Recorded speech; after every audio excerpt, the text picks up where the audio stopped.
you know, really block out our scenes, control the cameras a lot more, rather than trying to nail a take in one go with just an Xbox controller. So we figured out the technical side of how to actually make this thing. Now comes the more important part, is how do we actually tell a good story? John and I have both been working on this short film for quite a while just in our spare time, because there's a ton of other stuff going on at Corridor that we have to focus on during the day.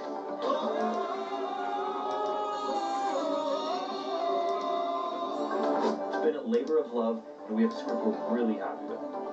But it's one thing to write a story, it's another to take that story and turn it into a full short film, especially when I am trying to create these sequences in Blender all on my own. Just like the rookie in Halo 3 ODST, I'm a bit of a one-man army here. I'm going to have to be rendering each of these shots all by myself. I don't have an entire animation studio here working with me, so why not? Be incredibly meticulous. You can use one of those. I can use one of those. Let's get go those. Through, really concisely break down our script Studios, and make a really clear shot list and storyboard of how we're going to do this thing. More specifically, we need to make sure we have everything we need for this trailer. That's going to include a radio edit from our actors and very specific shots that we're going to be using to cut this trailer piece together. So now that we've got our method down on how to create this thing, we have our story, the next big hurdle to overcome. Hello everyone. At this point in time, we've already made 2 videos. I have a belief that they are trying to take the nuance out of speech. Are they trying to destroy freedom of speech? And one of the ways is a slow, insidious taking the nuance out of speech. Is it happening? Hard to believe it's not. But what does one of the greatest minds in America have to say about it? Dave Chappelle. Let's take a look. Welcome back to the JP Reacts channel, my beautiful freedom-loving friend, where, amongst other things, we like to highlight the amazing work of other freedom fighters. Brought to you by Freedom! Safe and effective, proven since 1776. Don't think too much about that. But nonetheless, I believe a very potent freedom fighter out there, and I don't even think he tries to fight for freedom. I think he just stands for truth and then speaks that, which is maybe the most powerful thing you can do for fighting for freedom and standing for freedom. Dave Chappelle, such a brilliant mind, and the way he communicates comedically, it just gets insight across like no other. He's got some insight on freedom of speech, cancel culture. We're going to take a look at a short clip from his podcast in a second. But first, as you know, Dave Chappelle, he's one of the most rage mob, cancel culture, one of the biggest targets there is, which is so telling. So telling that the cancel culture, the woke, absurd people, so telling that they don't stand for anything. Why? Because they're hypocrites. If they actually stood for something, you wouldn't see hypocrisy. Instead, you'd see integrity. What do I mean? It's a great question. Glad you asked. The same mob that always rails against Dave Chappelle because he's saying the wrong thing. They're always trying to destroy him for his nuanced speech. That is the same mob who claims to be all about supporting black people. Well, guess what, you idiots? Dave Chappelle is a black man. And if you truly stood for supporting black people, you wouldn't always be trying to cancel this black man just because he's saying something you don't agree with. You'd maybe actually want to give him a bigger platform. But that's not the case because they don't have integrity, because they don't actually stand for anything. All it is cancel culture is cancer culture. It is a cancer mentality that just tries to attack other cells in this beautiful living body of humanity that we're in. And Dave Chappelle is one of the cells that attacks, and it will absolutely do that even though he is black, because they don't care about black people. What they care about is their ideology and being obedient to whoever they make their surrogate parent figures, like Biden, tell me what I think now, or AOC, tell me what I think now. I will be loyal to you because I want a sense of belonging. If I have to belong to the cancel culture mob, yeah, it's a bunch of rotten human psychological endeavors, but it's better than feeling like I belong to nothing. And along the way, of course, they try to cancel Dave Chappelle every chance they get. They try to get comedy shows shut down. They try to get Netflix to drop him. So I think Dave Chappelle is in a very important position to hear his perspective, and then combine that with the fact that he is a modern day philosopher. He's incredibly insightful and incredibly intelligent man. So this clip is taken from Dave Chappelle's podcast where he's talking about this, and specifically I'm using a Fox News clip that's broadcasting this Chappelle clip. So let's take a listen together. I'm not even mad that they take issue with my work. Good, fine. What I take issue with is the idea that because they don't like it, I'm not allowed to say it. That's the thing. That's the lack of principle. You are free to say things that I agree with. If I don't like it, you are not allowed to say it. That's not freedom of speech. That's not being a principled person. A principled person would say, yeah, free speech. If I like it, good. If I don't like what you say, good. You have the right to say it. Doesn't mean I need to listen to it. Part of freedom of speech is the hearing part of it. You know, you've got someone needs to say something, then you need ears to hear it. If I don't like what you say, part of my First Amendment right is to withdraw my ears from the conversation, especially if something like all Dave Chappelle stuff is online or streaming. Like, you have to go out of your way to find it. It's not like Dave Chappelle's showing up in the room of cancel culture and they're like, oh, dude, I don't want to listen to what you're saying, but we're all locked in the same room. It's like, dude, I hate what he says so much that I'm going to go find his stuff. I got to log into Netflix, turn on his special, take my time to do that so that I can hear what I don't want to hear. Principled person would say, oh, if I don't want to hear it, glad you have the right to say it. I have the right not to listen. Art is a nuanced endeavor. I have a belief that they are trying to take the nuance out of speech in American culture. By the way, nuance is what conveys intelligence. If you want to make people dumb, take away the nuance. Everything becomes black and white, binary, non-binary. That's why it's good. There's no nuance. Like, everything is everything all at once. Like, anybody is also everybody. I identify as everything at all times. There is zero nuance in it. Nuance conveys intelligence. But if you want people weak, you need to make people dumb. How you make people dumb is eliminate nuance. They're making people speak as if they're either on the right or the left. Everything seems absolute. And any opinion I respect is way more nuanced than these binary choices that they keep putting in front of us. I don't see the world in red or blue. It's just people I agree with on some things, but not other things. It's just what it is. Here's the box you're allowed to think in.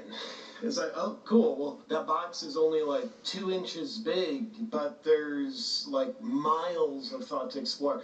No! Just think in the box. It's either this or that. No other options. It makes you easier to categorize, and we want you to be categorizable because that's part of how we control you, so don't ask any questions. So as short as this is, I think it's incredibly insightful of Dave Chappelle, specifically the part of whoever they are. They are there for sure. They are trying to destroy the nuance in speech. How are they trying to do that? By intimidation. If you say the wrong thing, you said too much nuance there, you get intimidated. You get coerced. You get canceled. We're going to intimidate you into abandoning that nuance. You have 2 choices, remember. You're this or that, but you better be this because you still get penalized for being that. None of this in-between stuff.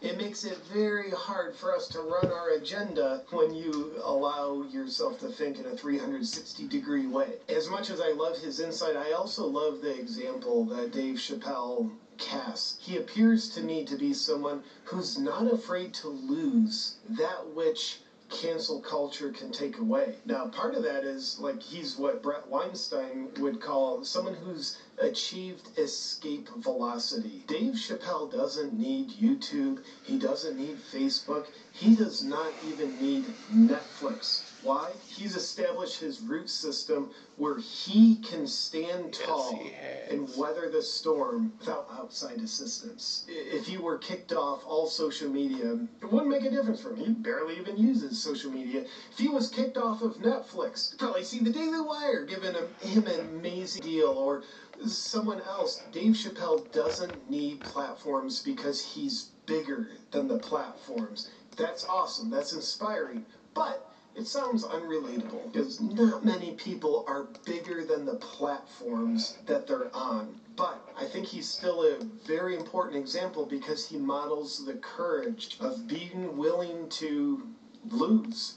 What could be taken away? The things that are in the control of cancel culture and certainly big tech is controlled by them to an extent. He models the courage of not altering his words, his actions, his behaviors, and what he stands for in order to mitigate the risk of losing things. I don't know about you, barely know about me, but all the things that could be taken away from me, if all my social media was taken away from me, damn, that would hurt me. Wouldn't it hurt Dave Chappelle? It would hurt me. And if your business is in any way linked to social media, it would probably hurt you as well. What Dave Chappelle is teaching through his embodied example, and has been for a handful of years, it's incredible. He's teaching the courage to be willing to take that risk. What's better? Standing for truth, and then you maybe lose some things, stressful, but then you adjust, you figure out what's next. Maybe things are never the same, maybe they're better, maybe they're worse, but you stood for your truth. You are a person of integrity. You have that fulfillment, you have that trust in yourself. That, in my opinion, is a better alternative than abandoning your truth, living out of integrity with yourself, teaching that to the world, teaching that, reinforcing that to yourself, and always having that emptiness of, I betrayed my trust, so that I wouldn't lose this thing that someone else controlled. Yeah, cool, you still have everything, but you actually have nothing. Someone who actually, in the name of being true to truth, if they have everything taken away, they still have everything that matters. They have their integrity, they have their service to a higher power that they're living in service to. They're a great example for their family, their friends, the people around them. And they're a great example for themselves. Easier said than done. It takes a lot of courage to have the Dave Chappelle mentality, the Jordan Peterson mentality. I think it's incredible. It's an inspiration. I won't claim to be perfectly there. I do my best to be there. But what I do know for sure is freedom lovers can use the example that Dave Chappelle sets. Remember, Dave Chappelle, I saw a quote of his once, the First Amendment is first for a reason. The Second Amendment is only there in case the first one doesn't work out. Well said. And I want to thank the sponsor of today's video, something that I fuel my body with. I do believe that health equals freedom, and it helps me achieve my freedom by boosting my health. So shout out to Organifi. Freedom lovers, I'm proud to tell you about Organifi. Why? Because to me, health equals freedom. If you don't have health,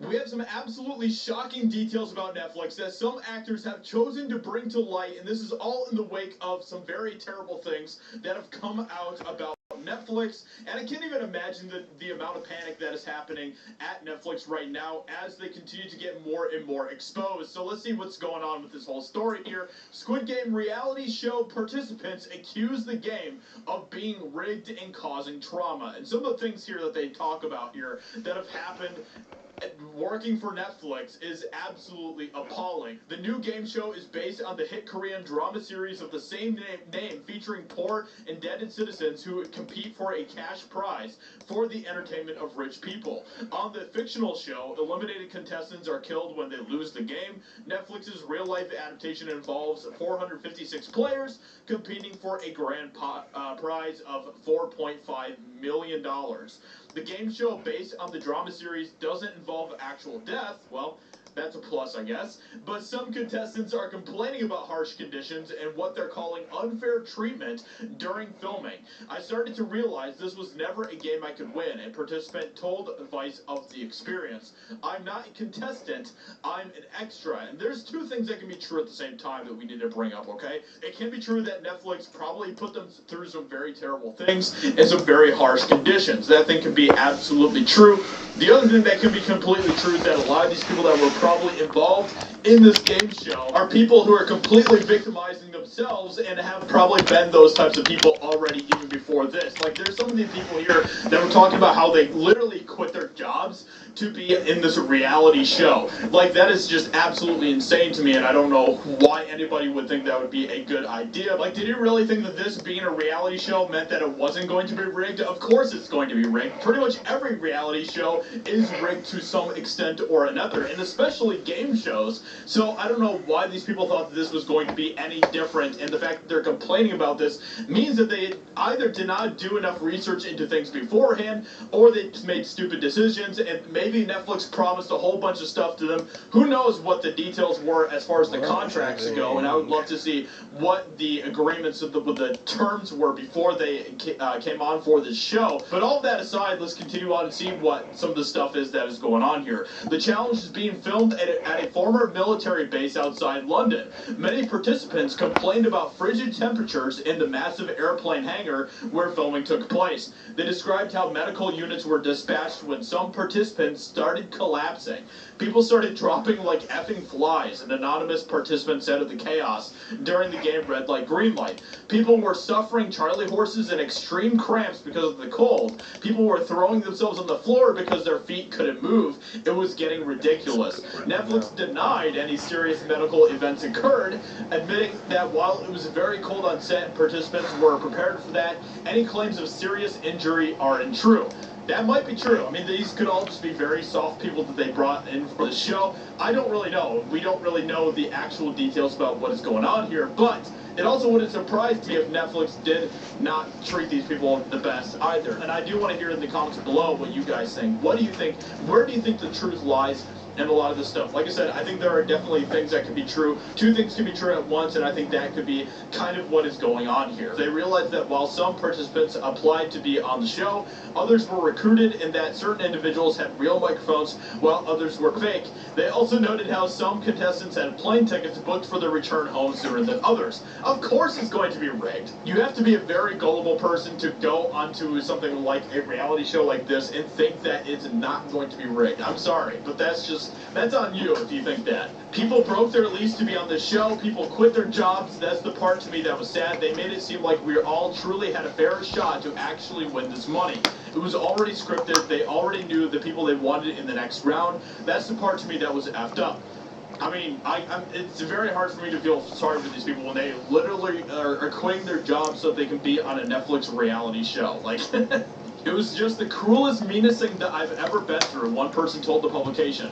We were a human horse race, and they were treating us like horses out in the cold racing, and the race was fixed. So let me know what you think. Where do you think the truth lies and all of this type of stuff? I'd love to hear what you guys have to say. So with that being said, I hope you guys enjoyed. Leave a like, subscribe. Thank you so much for watching, and I'll talk to you all in another video very soon.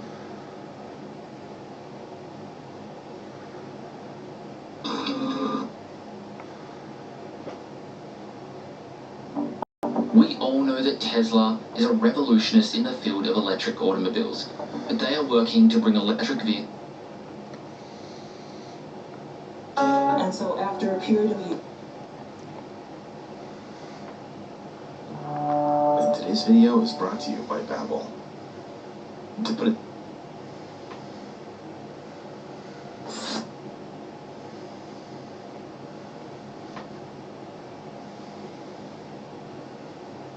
I think it's actually not that hard to imagine we are the only civilization in the galaxy right now living. Yeah, that's currently extant.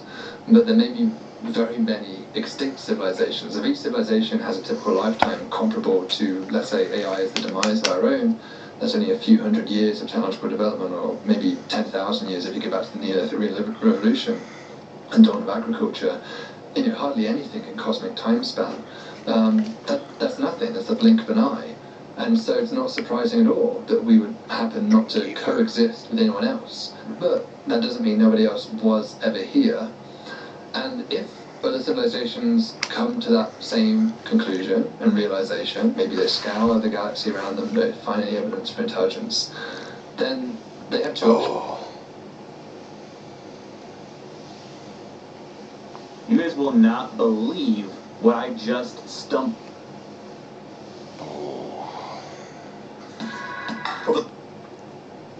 Is this a war neutron? I've spent countless hours researching and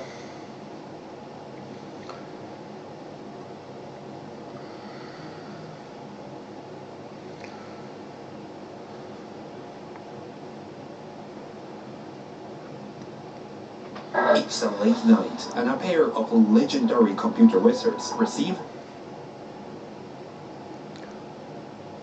Elon Musk's new partnership with GM has just shocked the entire EV industry. Is this the right move for Musk, or has he just shot himself in the foot? What does this new partnership mean for the two companies, and the future of the EV industry? Want to find out more? Join me today in this video where we will explore Elon Musk's new GM partnership that shocked the entire industry. You can be sure that great things happen when Tesla, as the most successful EV maker, joins forces with GM, which is the largest and most established automaker in America. Before we dive into the fine details of the partnership, let us have a look at the background of both companies. Tesla is an American automotive and clean energy company that was funded in 2003 by Elon Musk and 4 other founders: Martin Eberhard, Mark Tarpenings, Ian Wright, and J.B. Straubel. Since its inception, Tesla has a mission of accelerating the world's transition to sustainable energy through their electric vehicles, solar energy products, Optimus robots, and other clean energy products. The EV maker has beaten all odds to be the most successful EV company in the world, and even surpassed $1 trillion market valuation in 2023. General Motors, on the other hand, is a company that has made a name in the auto industry, with over 114 years in existence. GM is one of the most established companies in the world. For more than 77 years, the Detroit-based company has been the best car maker in the world before it lost the top spot to Toyota in 2008. The General Motors company has a rich history of producing a wide range of vehicles, from sedans, SUVs, vans, and trucks. Chevrolet is GM's most successful long-range.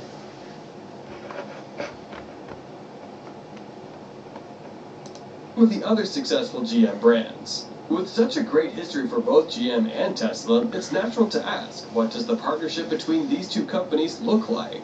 As per the latest official press release report, the two automotive giants will be teaming up in the production of vehicles that are fully electric with self-driving capabilities. This is just incredible. The insane partnership between the two companies is just bringing the future of the auto industry sooner than expected.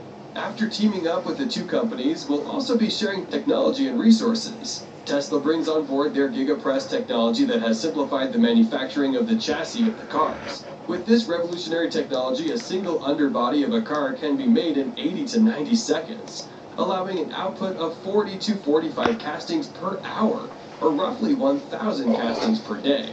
This insane technology is the secret behind the massive production of the Tesla cars. The well-equipped GM factories will also come in handy.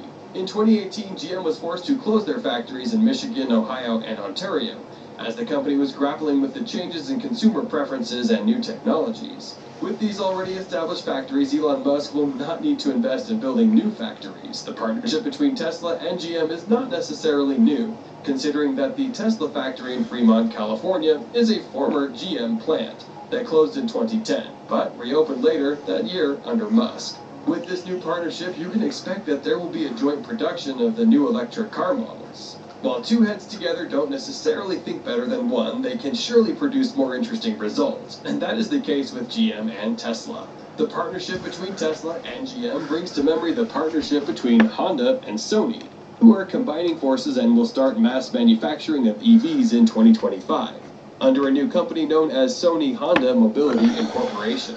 Honda will be manufacturing the vehicles while Sony will have a task of working on the software and entertainment, even though the details of the new partnership are under negotiation. Insider sources have revealed each of the two companies will invest $37 million in the project. Yasuhide Mizuno, a senior Honda executive, will serve as the chairman and CEO, while Izumi Kawanishi, an executive vice president at Sony, will take the position of president and chief operating officer. Borrowing from the Honda and Sony partnership, it will be interesting to see who will be the head of Tesla and GM partnership between Tesla CEO Elon Musk and GM CEO Mary Barra. But even before we get to the leadership responsibilities of the newfound alliance between Tesla and GM, both Musk and Mary Barra must learn to work together, given that their past relationship has not been that good. In August 2021, Elon took issue with President Biden and the White House after Tesla was snubbed in an EV summit. GM CEO Mary Barra and the Ford CEO Jim Farley and Auto Workers Union President Ray Curry were some of the most prominent people that were invited. The Tesla founder and CEO Elon Musk was not happy when President Biden went ahead to praise Mary Barra as the person that has inspired the EV industry to grow. The president gave her credit, saying, "You changed the whole story, Mary. Wherever you are, there you are. You did, Mary. You electrified the entire automobile industry." In a rather interesting state of events, Biden did not mention Tesla's name in the entire meeting, despite the great work that Musk's automaker has been doing in the EV industry. If history is anything to go by, Musk will definitely want to become the CEO of the joint Tesla-GM company. In 2017, Musk tried selling Tesla to Apple, with a condition that he would be the new CEO of the joint Tesla-Apple company. The Tesla founder alleges that Tim Cook declined to meet him, as seen in a tweet that reads, "During the darkest days of the Model 3 program, I reached out to Tim Cook to discuss the possibility of Apple acquiring Tesla for 1/10 of our current value. He refused to take the meeting. You will agree with me that Elon is best placed to become the new CEO of the joint Tesla-GM partnership, owing to his experience in the EV industry. For Elon, it's not just experience, but also vision. The tech genius has a dream of making all forms of transportation go electric, save for the rockets, of course. And if in any case you think he advocates for the rockets to use oil in transportation, you're wrong. Through his SpaceX company, Elon had developed the gigantic Starlink rocket that will use the readily available methane and oxygen as it travels to Mars. A journey of 54.6 million kilometers lasting 7 months or so. The Tesla-GM partnership will see the two companies conquer the electric vehicle market. The new models of vehicles developed are expected to have the best designs that will appeal to the ever-changing consumer preferences. Moreover, most of the customers who are looking for an EV with the best range will find their solution in the vehicles manufactured by this partnership. Currently, Tesla is in the process of developing an insane battery technology that will give the best results.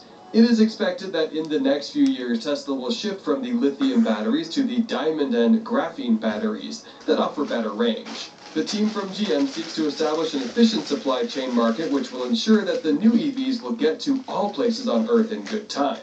Despite the partnership being at its inception stage, it is clear that the Tesla-GM joint venture will shake up the EV industry and accelerate the transition to electric and self-driving vehicles. Just like any partnership, the joint venture of Tesla and GM is bound to face its own level of challenges. As you may know, the automotive industry is very dynamic and competitive, and it still remains to be seen how the two companies will face off with other car makers. The production of EVs will require many charging stations, which may be a major financial undertaking for both companies. Moreover, the EV market is expected to face a great challenge from other forms of car propulsion, such as hydrogen. Hydrogen offers a better driving range and can be produced domestically.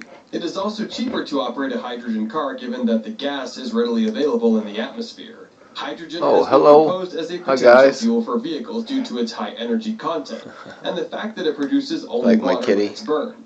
These properties make it an attractive option for use in the transportation sector, as it has the potential to greatly reduce greenhouse gas emissions and air pollution. Toyota, which is the largest EV maker in the world, is a pioneer in the development of hydrogen fuel cell vehicles and has released several models, including the Mirai and the FCV+. Hyundai has also released several models of hydrogen fuel cell vehicles, including the Nexo and the Tucson fuel cell. Many experts in the auto industry agree that it's game over for other car makers after Tesla joins forces with GM. The two EV makers have an advantage because they enjoy a strong brand recognition and customer loyalty. Both companies have built a strong reputation for quality and reliability, which has helped them to attract and retain customers. How you guys doing tonight? The two companies will also be banking on government incentives and subsidies, which will greatly reduce their production. Mom, 69er. An example of a government subsidy provided to Tesla is the federal tax credit available Saturn in the View. United States. This tax credit, which was introduced as part of the What's going on, Energy guys? Improvement and Extension Act of 2008, provides a credit of up to $7,500 for the purchase of a new EV. This credit is available for vehicles produced by Tesla, as well as other eligible automakers. The partnership between Tesla and GM is just unstoppable. The two companies have what it takes to turn the EV industry upside down. What is your take on Elon Musk's new partnership with General Motors? Feel free to share your thoughts in the comment section below. Electricity is dangerous, but what is it that makes some sources lethal and others not? One way to find out. Oh, that's a bad idea. Last of Us is a hit, so any video game can become a prestige dystopian drama. This spring, HBO is doing it again with another iconic game. It's been 10 years since our kingdom fell. Well, overnight.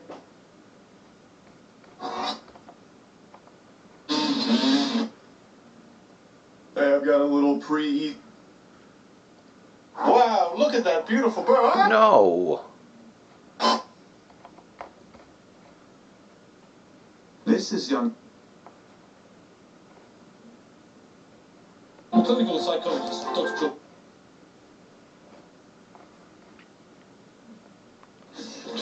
Oh, did you get any punches at the merchant? Oh, damn, I knew there was something I was meant to do in town. Oh, sorry, man. That's alright, man.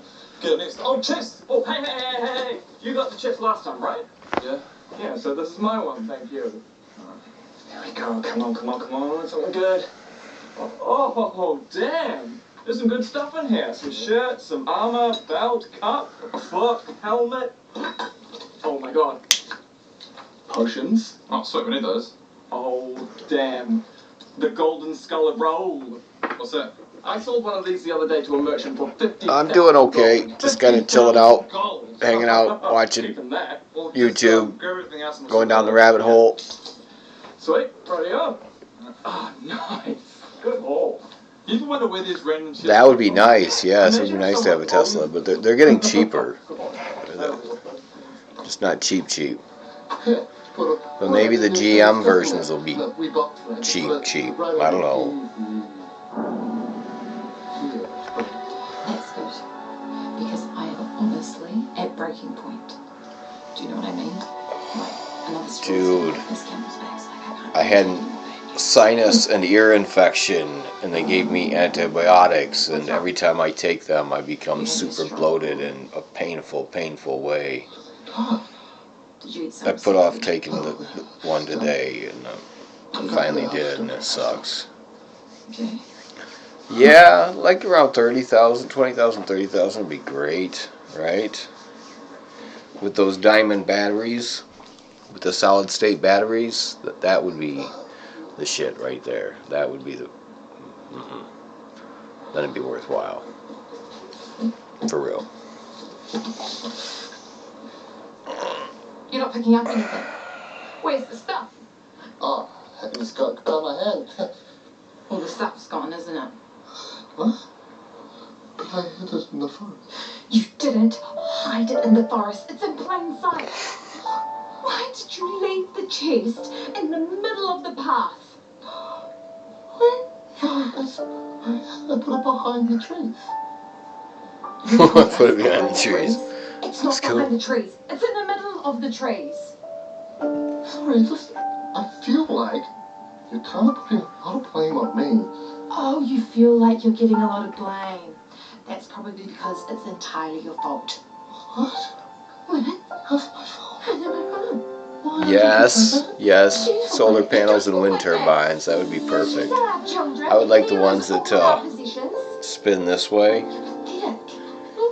You're a big blubbering baby. That would be cool. You look Very like cool. a baby wearing a costume of a sad old man. The costume is clothes. That's a costume. That beard is the biggest part of him.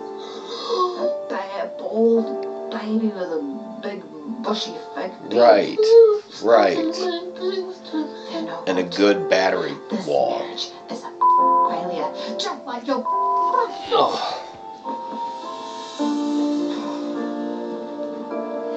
Like you really need a big battery bank, really. Or giant supercapacitors of some kind. Something that just stores up a bunch of power for you. Hot bricks in the backyard that help provide heat in the wintertime. That might be cool. We have just launched our Kickstarter campaign for the new film Balin's Realm. Yeah, so if you like that episode of Epic NBC, man, you'll love... Look, there's the live stream. What? Good evening, and boy, do we have a Yeah, I'm great episode multicasting. today, which has to do with this Like right I'm here. A giant streaming movement that's all over the sweeping all of place. A couple of America YouTube that's being channels, almost completely Odyssey, ignored by the mainstream media. Super Because you see, Chat. right now, there are two competing trends in this country. On the one side, you have politicians such as... Oh God, no. If you're looking for inspiration for your small business or even looking I don't like your voice. What's that mean? Investment firm Ark Invest, led by Kath. Nope. No. Today, from an entire ending being... Alright, so let's talk... This investigation is sponsored by Nope, that's too long. If you have ever stumbled onto one of those clickbait... Nope. Hey everybody, how's it going? Hope you're having a lovely day. So today I'd like to go over an article that came out in the Atlantic that I found to be very interesting. It says, "My printer is extorting me. Subscriptions such as HP's Instant Ink challenge what it means to own devices." Admittedly, this article, in my opinion, is a little bit melodramatic, but when it comes to this topic, I'd rather that the article writer lean on the side of being melodramatic than lean on the side of saying, oh, why are you even complaining? There's nothing wrong with this whatsoever. So I'd like to go over this article and give you some thoughts. It says, "The first rule of at-home printers is that you do not need a printer until you do, and then you need it desperately. The second rule is that when you plug the printer in, either it will work frictionlessly for a decade, or it will immediately and frequently fail in novel and even impressive ways, ultimately causing a purchase to haunt you like a malevolent spirit," which is something that I've gone over on this channel many times trying to make a label printer work, and I fight these things on a regular basis, as does Patrick, and sometimes we win, and well, sometimes we lose. So, getting back into this, it says, "So rich is the history of printer dysfunction that its foibles have become a cliche in the early days of personal computing. After years of holding out, my family finally succumbed to a pandemic inkjet purchase. First mistake here is buying an inkjet instead of a laser. You're about to get screwed. Like many, we were doing a lot of online shopping in 2020, which meant a lot of return labels. But if you're buying a printer and most of what you're printing are return labels, yes, you're going to pay so much less in the long run. Oregon, that makes sense. When I was a Central kid, Oregon. Buying a laser printer meant spending thousands and thousands of dollars. I wonder if there's a Now way you could buying like a laser make printer rain, is like spending $100. You're so make much better off energy with a or black and store white laser energy printer too. I for think you 99% could of what you're going to do than you are with an use inkjet. Anyway, back to the article. some kind of I material yearned my that loins for the agony of paper jams, translates and the dry raindrops utterance writing to I found. What I did not expect, however, was a my printer to charge. shoot me down like a loan shark. The trouble started with a label for a package. My printer was unresponsive. Then I discovered an error message on my Something computer like the stuff they indicating use that on my touch HP screens, OfficeJet maybe. Pro had been remotely disabled by the company. When I logged on to HP's website, I learned why. The credit card I had used to sign up for HP's Instant Ink cartridge refill program had expired, and the company had effectively bricked my device in response. For those not trapped in this devil's bargain, Instant Ink is a monthly subscription program that purports to monitor one's printer usage and ink levels and automatically send new cartridges when they run low. The name is misleading, though, because the monthly fee is not for the ink itself, but for the number of ink. Gotta ask you another wild question.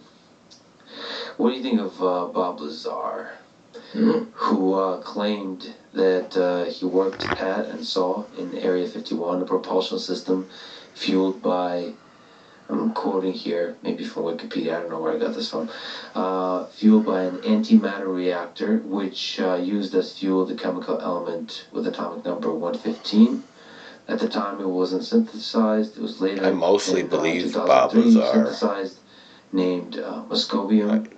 I mean, I think he's a little He said bit that crazy, the propulsion but system relied on a stable isotope of element 115, which allegedly generates a gravity wave that so allowed are the we vehicle all, to right? fly and to evade visual detection by bending light around it. No stable isotopes of Moscovium have yet been synthesized. All have proven extremely radioactive, decaying in a few hundred milliseconds. One, do you believe him? Which I find him fascinating because it's I find the human mind even more fascinating than something like an antimatter drive, because I think it's such a giant mystery that we haven't even begun to explore deeply. Anyway, in that sense, whether he's lying or not are both interesting things to explore from a psychology perspective. But two, he's basically saying that I guess it's an alien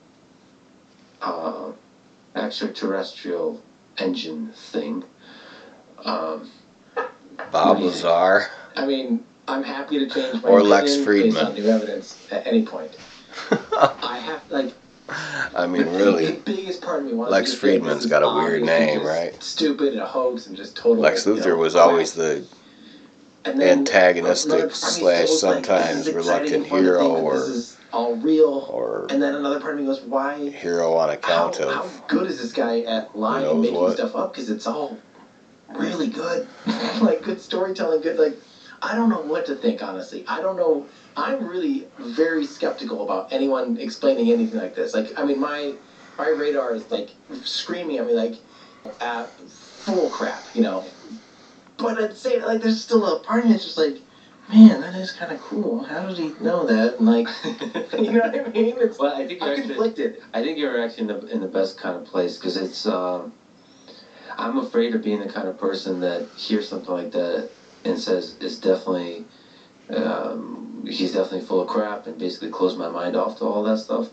I'm afraid of being somebody who closes my mind off to a thing that's actually a early thread to a brilliant, to a future, to a fascinating solution to a mystery. So, but in this case, I mean, I have so many red flags from a psychological perspective that, but again, outside of this particular individual, I do wonder if aliens have visited us. I think aliens are everywhere. I think the universe is teeming with alien life. I mean, it's very difficult for me to statistically understand, given how life finds a way here on Earth, just everywhere. The entire history of life on Earth, from the very origin of life, it seems to be damn good at doing its thing and evolving to get better and better and better at doing its thing. Now, there could be some special aspects to the origin of life itself, sure what's going which is on completely right now. not understood. So maybe the true magic is in the origin of life. Or it could be that there's some magical leaps to eukaryotic cells, for example, that the universe, our galaxy, is teeming with alien life, but it's all bacteria. They're all boring bacteria. Or exciting bacteria. No offense to bacteria. But the no intelligent spacefaring civilizations. I don't know. But if I were to guess, if I had to bet all my money, there is spacefaring civilizations everywhere in the universe. And the fact that they have not been directly, definitively observed confuses me. And I think it's a mystery. And if I were to suggest what the solution to that mystery is they might look extremely different from us. And we might be too dumb to detect them. Yeah. And so there, I think you have to be extremely open-minded at what would we be looking for. Right. That's a very practical thing to be open-minded about. And practically speaking, if we were to be able to even detect them from a distance, get a techno-signature of a distant planet, of a distant star system that has alien life, honestly, the number one thing I kind of want to know is, like, what's your propulsion system? Like, how do we travel faster, right? Like, there's a bunch of details, probably, but first, let's get together. And teach me how to go fast. You go fast. I like motorcycles, I like rockets. Tell me what you got, yeah. I'll show you mine if you show me yours, kind of thing. at the interstellar, intergalactic level. Anyway, I just wonder, maybe it's a cheat code in this video game we call life. But I wanna use the cheat code to figure out what kind of... Ouch, my belly. What? Where'd it go?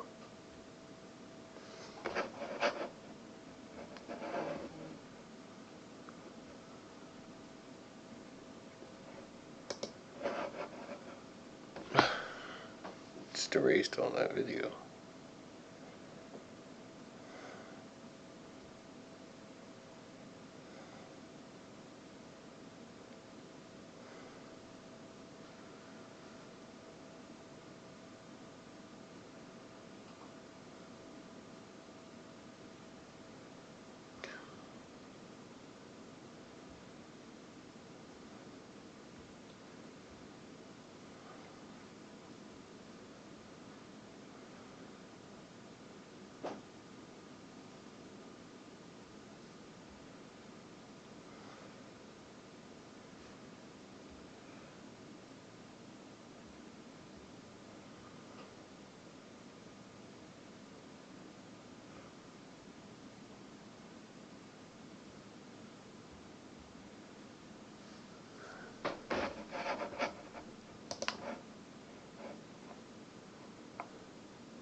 Mars.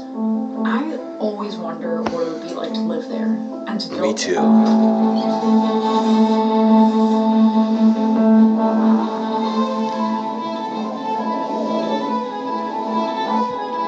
What would it feel like to look out the window and see an alien landscape, millions and millions of miles away from everything we know?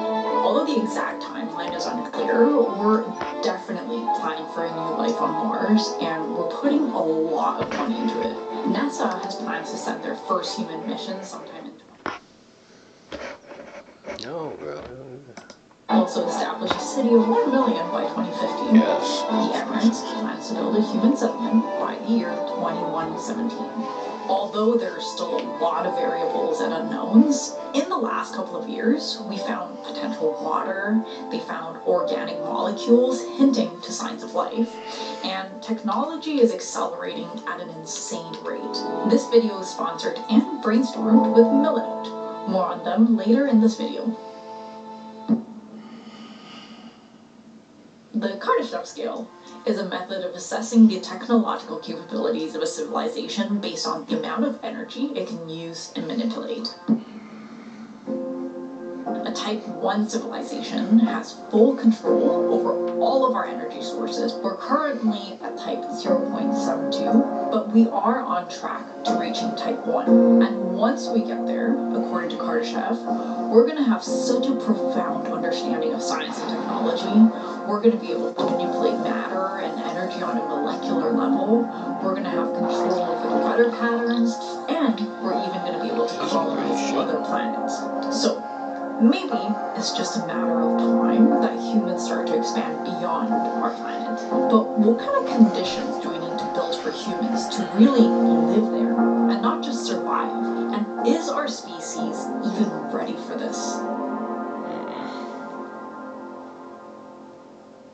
Right now, the focus for the next couple of decades is getting the first few astronauts to live there for an extended period of time. But I think once that mission is successful, it's really a matter of time until we get the first pioneers, who are the selected test crew who's going to continue to do research on Mars, and the first settlers, the first Mars community to permanently live there. And one day, we will have a human colony on Mars.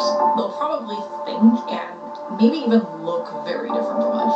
Each of these categories of people are going to have a very different experience of Mars, depending on the technical apparatus of that time. And we're still quite a ways away from being able to modify the Martian atmosphere and be able to experience Mars as we currently live on Earth. Right now, we're in this very first stage, but this is a really critical point, because once we get past this mark, where we're not just surviving, but thriving on Mars, it's going to open the doors to a whole new frontier in becoming a multi-planet species, where we could feel confident about creating new habitats wherever we go.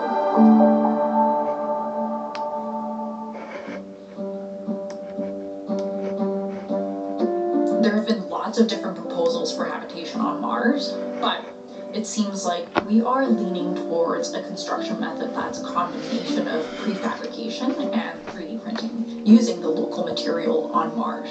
So in 2019, NASA held a competition to design a 3D printed habitat on Mars to house 4 astronauts for the time span of a year. They were given a set of functional requirements like a lab, a kitchen, a rec room, and 1,000 square feet of living space, all designed for the astronauts to conduct research while living there. If these habitats prove to be successful, these modules should be easily replicable for further expansion. Each of these proposals use a phase strategy where they send autonomous machines to first harvest the raw Martian materials, and then they create a building material using the Martian soil and other composites, and then they 3D print the initial. How are you, Boston? What's going on, Boston? Actually get there. Once this is built, they outfit the interior either through an inflatable structure. Yeah, we did not have that up here. Not even close. Inside of the shell. Not even close, man.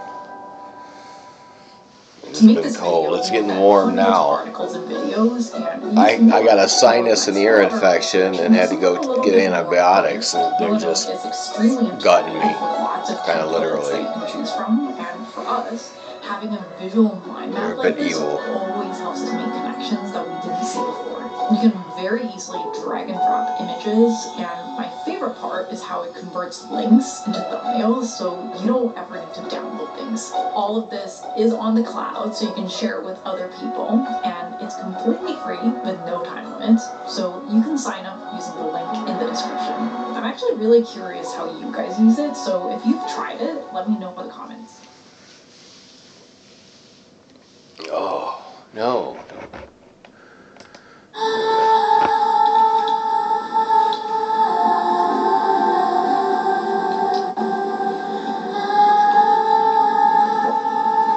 I'm experimenting with multi-streaming right now, so we're on 2 YouTube channels, an Odyssey channel, and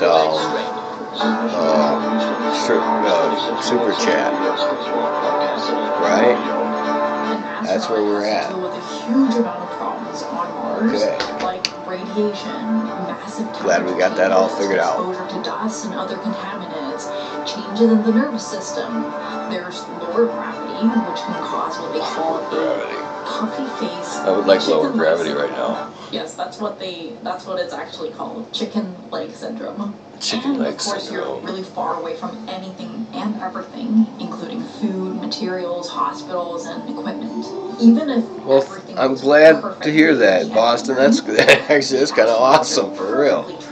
the mission could I'm just still hanging out, fail man. due to I'm sharing with you what the rabbit hole I'm going down on YouTube. I'm just going down my news, just the feed, the home It could feed, lead to depression and behavioral changes. seeing what comes up Really saw this during on COVID, there. right? Trying to stick with current stuff, but you know how rabbit There are holes several go. places on And a Earth monkey that share hole is probably worse than a similarities rabbit with the hole. planet. In fact, I some mean, of them are realistically used as training speaking, grounds it's for probably. astronauts. But these aren't necessarily the best We're representation gonna go of do how some crazy people shit actually live tonight. there.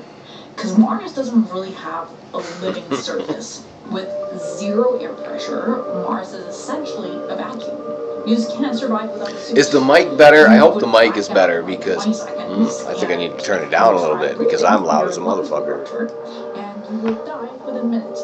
As I was saying, is the mic better? I hope it's better. On Earth is still going to feel like heaven compared to Mars. Yeah, I could still take it down a notch. Environments that do have some similarities to living on Mars. My belly could take it down a notch too. There we go. I don't like clipping. It's a series of interconnected components with a specific function controlled by the inhabitants. Your everyday life and duties are entangled with the structure as long as you live Well, there. thank In you, some ways, because you become a part of the lighthouse. But you that means a lot, because I share myself an awful lot sometimes, and I feel a little funny about it once in a while, or a lot of while. to the extreme. So, I'm glad that you enjoy my personality, man. Just like on a Mars habitat, people in a submarine work together towards completing a mission that can last months. Each person has a very specific job, and they have to work together. I think I have a lot of things going on that I'm interested in, and that I'd like to share with people, and So the level of pressure, I don't know. get it, is both My belly is perfect. My belly is like a balloon right now, or a very hard balloon right now. I ate corned beef hash, like wraps with sharp cheddar and mozzarella for dinner, and then I followed it up with some raisin bran, and then I followed that up with some radiation and the hostile climate. kefir. So a lot of these Kefir, because this is the stuff, right? There's some examples of troglodyte settlements like the Matmata underground. Oh, I'm not supposed to show logos and shit. But legit, this is the shit. Only I finally took my antibiotic. Oh, and I had a cup of hot cocoa. I did have a mug of hot cocoa. That is true. My stomach is like, I'm waiting for the get back. Really important, not just for physical safety, but also for our psychological the horse pill is going to do something bad to me. It's going to do something bad. It's been doing something bad for days now. And I actually put off taking this one because I didn't want to have to deal with that yet today. So now I'm going to end up dealing with it in the middle of the night. Right? Because that's the way it works out, but hey. The shell also affects the functional organization and movement within the habitat. You'll see lots of different forms in the design, but you I mean, I do like to get naked. You know, I do like to run around naked, but not all the time. And right now I kind of can't because I'm multi-streaming on places that I can't do that kind of thing, you know, obviously. Into one single. If you're looking at courtyard typologies as a way to create social interaction, no, I didn't put any marshmallows in the cocoa. I'm not really a marshmallow guy. Once in a while I like marshmallows. But for real, I think the cats were just buying the bag of marshmallows and think that it was this giant awesome toy full of giant, little awesome toys that they needed to get into really, really bad. And they would climb in my pantry and they would pull it down and probably into the litter box and then across the floor. What are you doing to me? Whoa. There's very little separation between functions. According to Edward T. Hall, we all have a spatial dimension that determines our relationship to each other. All over me, all the time. When these dimensions are disrupted, either by yeah, dude, I saw that, Mom 69er. Really serious psychological impact. It makes me feel a little bit like I'm going crazy. Because I think I've got a conversation here that I've been replying to, and then it's gone. It's just gone. It zeroes out. I don't know what to say about it. It freaks me out quite a lot. In his book, The Hidden Dimension, he talks about I don't know why they do that. In Norway, it's awful. They took a group of 48 rats and put them in an indoor environment. They were given I should just put the super chat up on the live feed. Such a severe that would be kind of interesting. Behavioral disruption that it eventually led to their extinction. He called these behavioral sinks. It distorted their behavior, everything from sex, nest building, birth, territoriality. Oh, no copying and pasting. You kids, keep your fucking paws off of stuff. You're a rotter.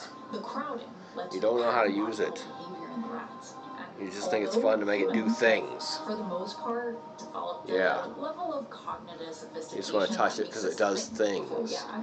The limbic system, which is a part of the brain that controls our emotional processing and motivation, is I do. Right, I don't even know what it is that you think you weren't even talking about anything as far as I can tell. Behaviors are still very influenced by our instincts, and just like animals, well, I am on the Snapchat under the same name as here. Even if we have and on the Odyssey, although I think on Odyssey right now I'm on broadcasting on the X Reality Pops channel. Oh, Boston! You know they're gonna give me shit again about having the pets on the stream, but oh well, I guess.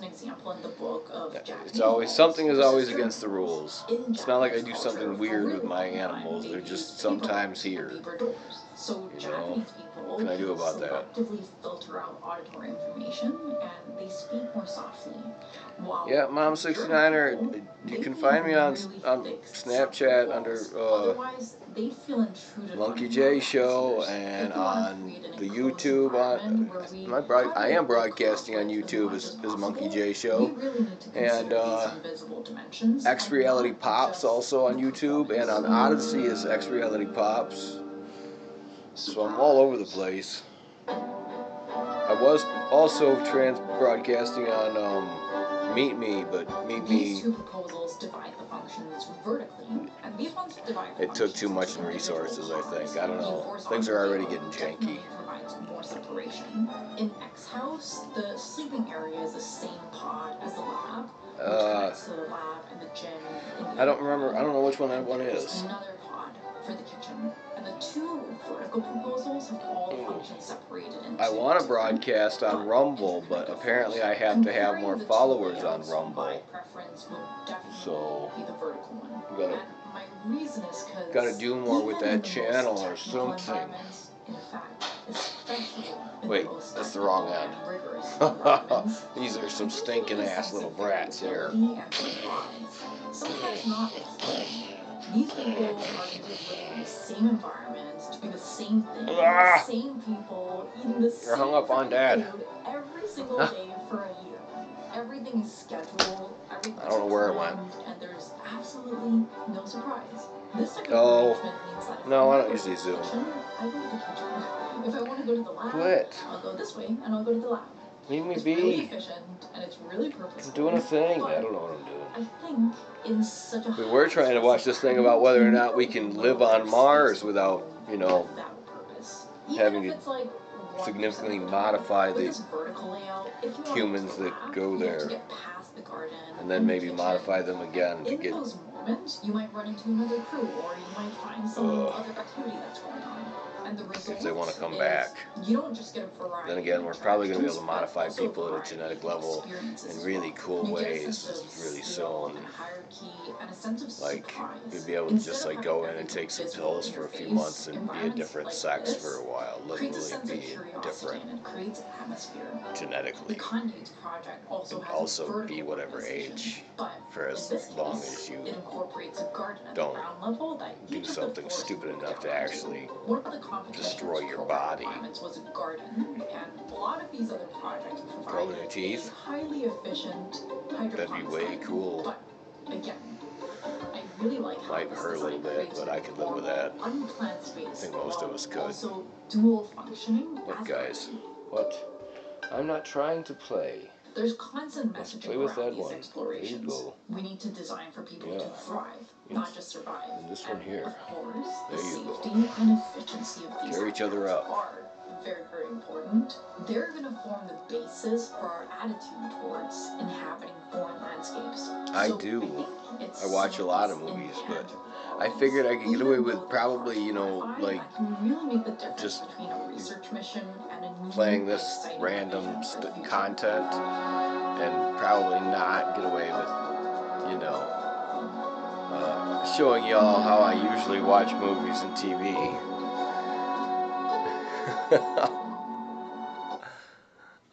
You know, we're probably already violating some copyright laws or whatever already, but whatever. Forms of a goblin horde making their way towards you. The mob is led by the sinister Goblin King, adorned in sharp, spiky metal armor with what appears to be a necklace made of human ears strewn about its neck.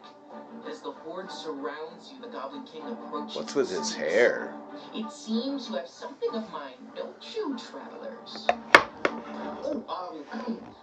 Oh, wise king, we've traveled far from Deathpramar to bring you what you see. Oh, yeah, some of that is already, And if Scoots rushes in and sucker punches the Goblin King square in his it's already available to some people, some places, sort of. What are you doing? This is not the plan we agreed on, Sean.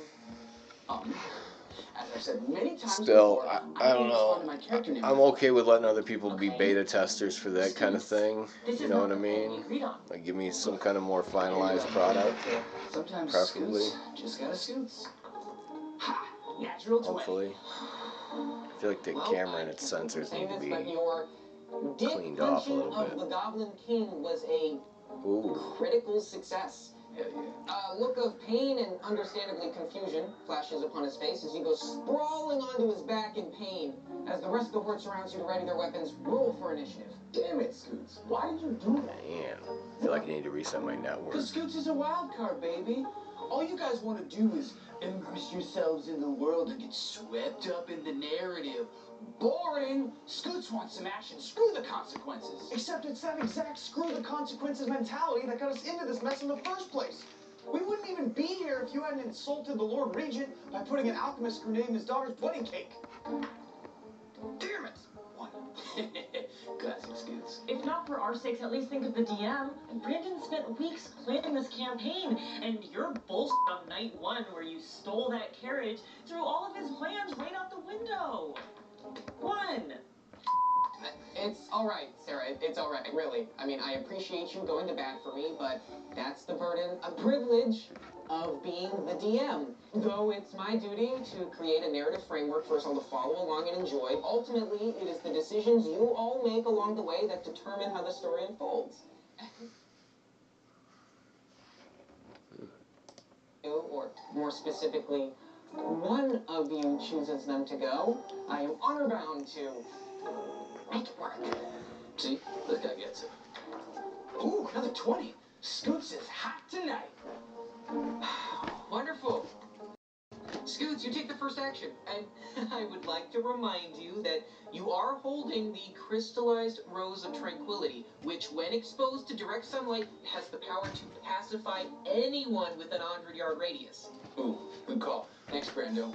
Scoots reaches into his pocket and pulls out the crystallized flower of whatever. Scoots raises it high above his head, just like the Tron poster. Oh, thank God. And smashes it on the ground. No! Wait, all is not lost. Okay, the crystallized rose of tranquility is an extremely rare and powerful artifact. I mean, it would take a pretty hard throw from Scoots. 20. The rose shatters into 1,000,000 pieces. Right. Say, Scoots really... The good house. It's written around my home area. Okay, I actually want to check that out. The good house. What's it about, Boston? Because it's funny? Oh. No, it's not funny. The good house. Now I kind of want to look up. Look it up. Funny. Oh, I'm sorry. Has anyone else here taken 3 consecutive years of level 1 improv? No? Just me? Yeah, didn't think so. So none of you are really even qualified to say what is or isn't funny. First of all, comedy is subjective. Oh, yeah, I can find Second this. of all, improv classes are a scam. Oh, well, you wouldn't even know. You never once came to any of my shows, Eric. That's because he's Okay. a recovering alcoholic. I will check that out. A 3-drink minimum. Look, I'm just trying to bring a little Oh, check that out, Boston. Oh. Turners. Nobody wants that. That's no fun. Look, a little Jack Sparrow energy every now and then is fine, okay? In moderation, it helps maintain an adventurous spirit with the occasional moments of levity. Like Pirates 1. Thank you. But with you, it's non-stop, unrelenting, balls to the wall, Tom foolery all the time. It's obnoxious, and it ruins the experience for everybody else. Much like Pirates 4, which unanimously everyone would agree is the worst Pirates. When did this become a critique of the Pirates of the Caribbean franchise? Listen, Brandy, I respect your opinion or whatever, but like you said, it was my decision, and as the DM, your honor, whatever, to make it work. I made my move. I smashed the boring old rose, and who gives a crap? Now it's your turn. Dang it. What are you? And it's a little bit of romance, too. I just read up on it. Let's just see how this story unfolds. It says it's supposed to be a romantic drama. So I'll check it out. Guys, what is this? All of you. All of you. You look up to the sky and you see fart-knocking rotters. massive meteor Wow. hurtling towards the very ground at which you stand up, rotters. striking Scoots with Oh, you did too, you stinky fart box. One of you let one go. One of you let one go. Oh, you're definitely gonna get it. Go over here. You're in the penalty box. Ugh. 0 health left. It's so bad. For real. You just don't know. You think I'm fucking talking shit, and I'm not. Well, I'm talking shit, alright. Oh, that just curdles my belly. 25 hit points worth of damage. Oh. YouTube, you're not very funny right now. This isn't funny. I haven't laughed that much about this. I don't even know what's going on. Anyone else think And they beep stuff out. What's up with beeping out? You, why? No, you're gonna come over here and fart too, I can tell. Dad gave you cheese and milk and yogurt today. It's gonna be a bad scene tonight if you guys come in my bedroom. Look, I Bad. some excuse about how that spell is really taxing on my character or whatever, but I'm not gonna do that. How? That's okay.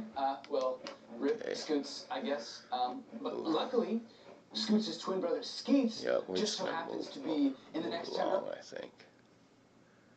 In this video, I'm gonna show. Yeah, this is about the worst Cult. The word occult simply is a Latin. Since the first industrial I went and saw my doctor the other day. Hello, you absolute legends. This year... Last year...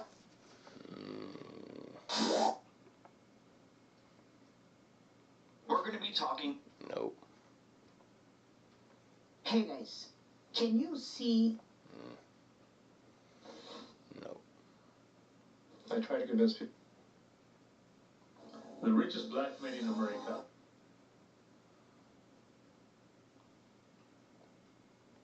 It's an ad. Almost exact. No, not 25. Well, maybe. No, not PUBG. Sir, this is the new Lord of the Ring. It's rare to get an idea so genius. First-person shooter for blind people? That doesn't sound possible. And then I said, guest house. Whoa. British ex-kickboxer and world's famous social media influencer. Actually read a comment a couple of days ago that said it's a shame the Kira Reid's flagged comment. Well, I guess we were right.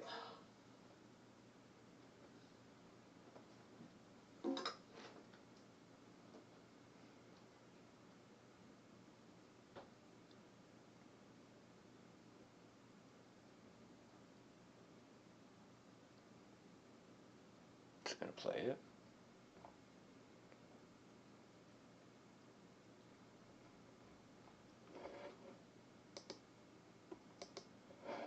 Meet your next pillow.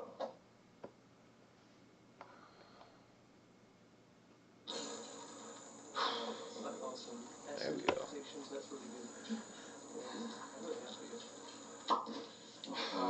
Sorry, I'm late, guys. I was just from my son to Right bed. on. You got a VR headset? Well, we are waiting on it for the break time still, but Because we can watch it on big screen. So, most of the players have already headed down into the Darkstone depths just to clear up Like, the early stage legit. We mobs. can Last hang time, out tanks on were big actually screen and spec'd watch up it. For depths of Murgol with acid I'd spray be down. protection, as That would in be tank, fucking I really cool. need to be across this, right? We Nobody ever need to be watches spec'd movies up with me for that fire way. protection. Yeah, I'll make sure I check it, Ron. I mean, I guess we could set up a host a fucking room, but 3.2 seconds across the 6-hour raid. it's kind of Yeah, random. man, Darkstone depths can be anywhere from like 6 to 8 hours. As above, so below. Oh, whoa, no, I promised my wife I was going to watch a movie. Yeah, no, just cancel that. It's not going to happen. Hey, really quick, can you get those wipe stats from you? Okay, now the firebats of Underbelly Cavern, we're doing about 149 DOT per second last rate. That means anyone with armor spec over 1557 is going to get about 9 minutes per firebat. Yeah, whatever. I just want the shoulders of strike from the crusher, so as long as we get that far. No, according to the loot schedule, the shoulders of strike were claimed by Alex of the drop. Oh, what? No, I need those. You loot steal me, bro. I will you up. Yeah, okay, man, chill. I will you up. He'll you up. He will you up. Have you even seen the loot schedule? Nah, man, I've been working all day. I'm tired. I just want to chill and play some games. Do you think this is just a game? No, I don't think it's just a game. Rowan, this is important work we're doing here. You have an important job. Do you understand your position? Rowan, you are head tank. Look, man, this is a great opportunity to really step up, alright? In 6 to 12 months, you can even be clan affiliate. I know. This is all stuff I know. Think about all the perks you'd get. You get the extra gold for in-game storage and the respect of the clan. This is a big deal, Rowan. This is a big deal. You're just gonna work hard for it. Okay. I'm sorry. Jeez, why do I play this game? Sorry, what was that? Nothing. Super excited about the raid. Yeah, good. Now get in that dungeon. Yep. Woohoo. Wow. No respect. No respect. No, for superiors. Exactly. You hear that? Yes, dude, you're pretty as fuck. So, ladies and gentlemen, here's a list of names from the Epstein flight logs. All right, these are the people that were on Epstein Island, confirmed by multiple sources. I don't want to know. Okay, wait, I'll watch her play Beat Saber though. Where's the sound? Oh, that's gay. No, not 49 minutes. Jesus. No. No. Okay, I have to admit, I'm a...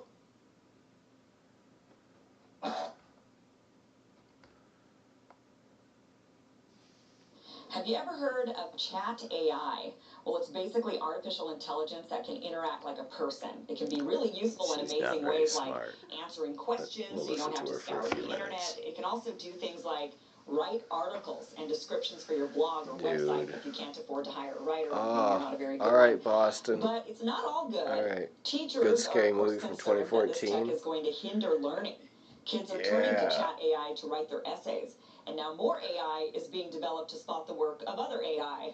And writers are, of course, I would be skeptical of most what is supposed to be news. This is like she barely knows what she's talking about. As well as, Like, I'm not sure she's interacted much with any of it. If you're on a website, you start asking for some customer service. And she's not a real news person. You might actually be talking to chat AI. Even producers for shows are nervous. Take a look at this clip from Anderson Cooper. Her videos looks fairly, polished, but ChatGPT, a language model created Chat by AI has the ability to respond to prompts in a human-like manner. And joining us to discuss the implications of this technology is Professor Scott Gallagher, expert on AI and technology. Okay, so what I just said, what I just read to you, I didn't write that, and my staff didn't write that either. No human wrote it. That was written by a new online tool called ChatGPT. It's a program you can find on the web that will compose anything you ask it. In this case, we asked simply, quote, how would Anderson Cooper at CNN introduce a segment on ChatGPT? Try talking to ChatGPT and tell me if you don't notice like a huge bias toward one way of thinking. Anybody here? And it's definitely wokey, dinker thought. I don't know. It's too much. It's over the top. Yeah, with us now is it's very heavily biased. It's overly careful about what's acceptable.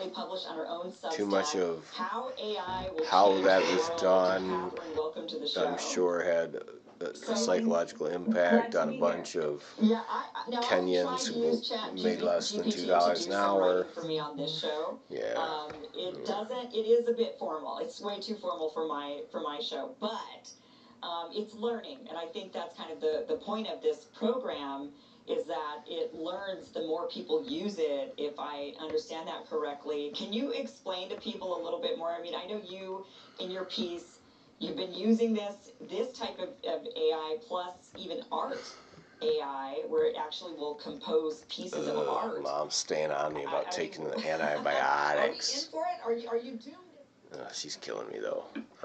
I'm good on her. What do you do for the rise of bullshit jobs, that's pretty good shit. Oh, I do got a Welcome to the Mindstorm channel. Now, imagine, if you will, creating... New GPUs are expensive. Oh. In 1901, this... Right, a year ago, we're going to talk about... Some people are asking a question about Steven Crowder. Let me tell you guys what happened with Steven Crowder. Steven Crowder, we had in the past tried to get him on the podcast. No. She keeps what the f***?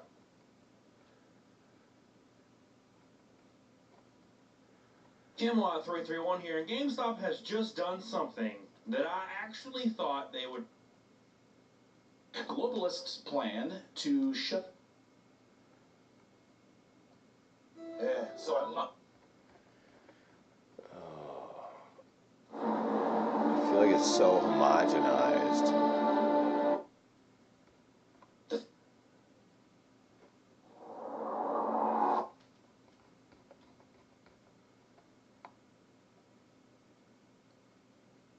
Okay, wait a minute.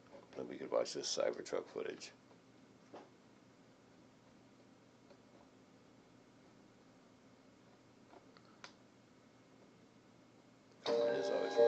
New York City has skyscrapers of all shapes and sizes.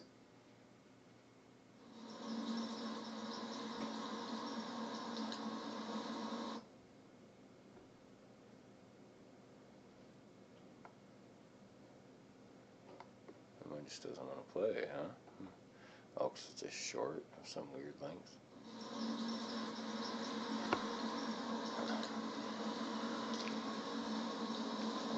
Is it just me, or do movies these days feel artificial? Yeah, tons of disinformation, you're right.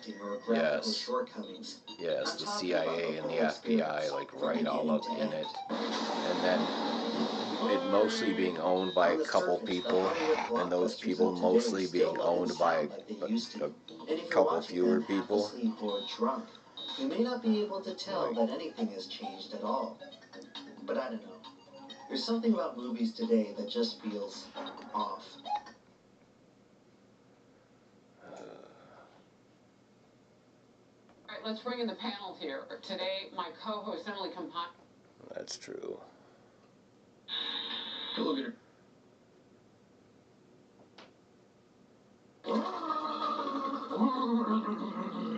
It means, like, I'm not happy about it, but... So this one in Latin reads underneath, only the Force can judge me. And then this one represents me, because I'm a bit of a lone wolf. Yes. Yes. I haven't learned the path to immortality to hear you go on about that also.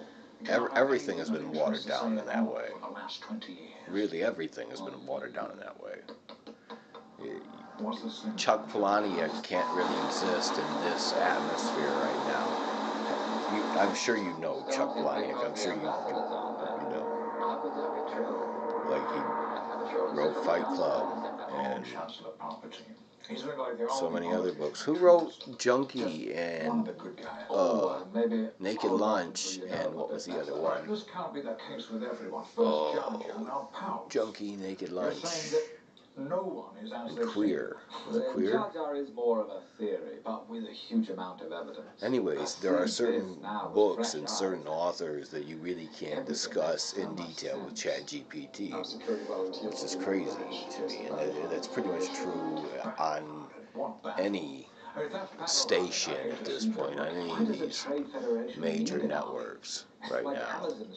Like, if you talk about certain things, you are not really welcome. And I don't think that's right. Last I looked, reverse heart hair, not Captain. You know, there are so many rules now. It's a drag.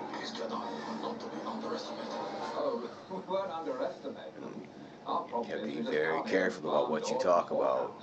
What? Very careful all the time. Man, don't say something wrong 20 years ago. It'll be dug up. It'll be discussed heavily, and you'll have to move along. But no, well, it might be, but that's not it. He doesn't have any sense of self-preservation. No, this is sad. Is it that his mom was an elephant frog and his dad was I don't know. Really? I don't know, for real. So with these gods, just if you save someone's life, they become your slave. For real, maybe I should just put it up on the screen, like on my. What's this? I mean, it was annoying, but what's main this? thing. You can do that.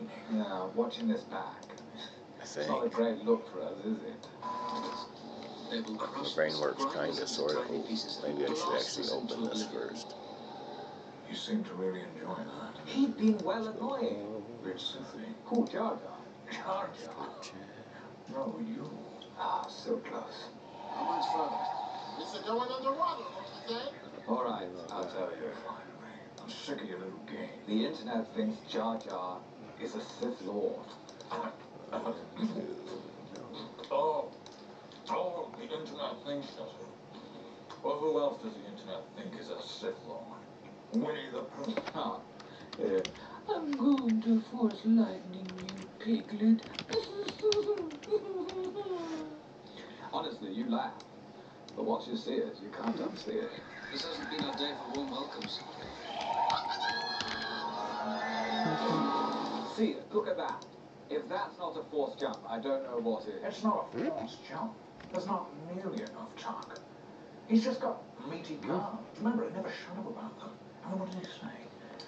Meat's got the chunkiest cars from Houston to His species, when did you ever see them show any kind of athletic ability? Boss Nass looks like a bloody overgrown tadpole. I'm telling you, it was all an act. I'll save it for fortune, Obi-Wan.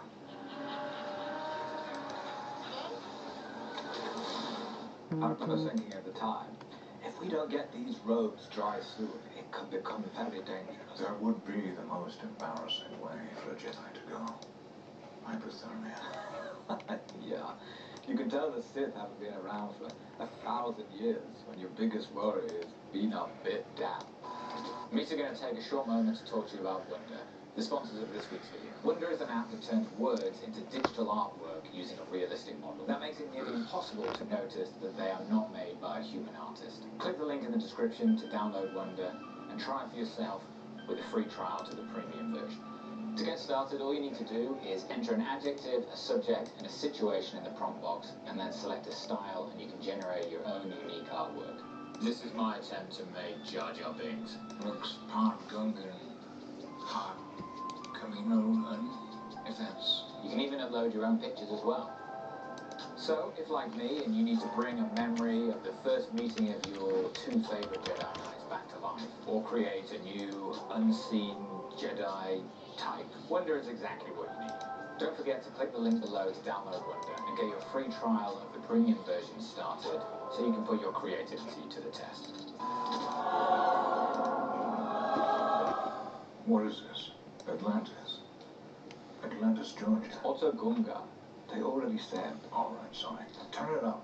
My ears are old, man. Do something big doo-doo this time. Did a toddler invent this language? Hey, that's space racist. Can't say anything these days. Misa don't think so. They don't know of themselves. Well, you did just have this dweeb shooting his mouth off about a hidden underwater city, in earshot of an entire droid army. Misa give you sa una bongo. A speediest. Jar Jar was so surprised we got given a bongo. Is that like giving us a Gungan Bugatti?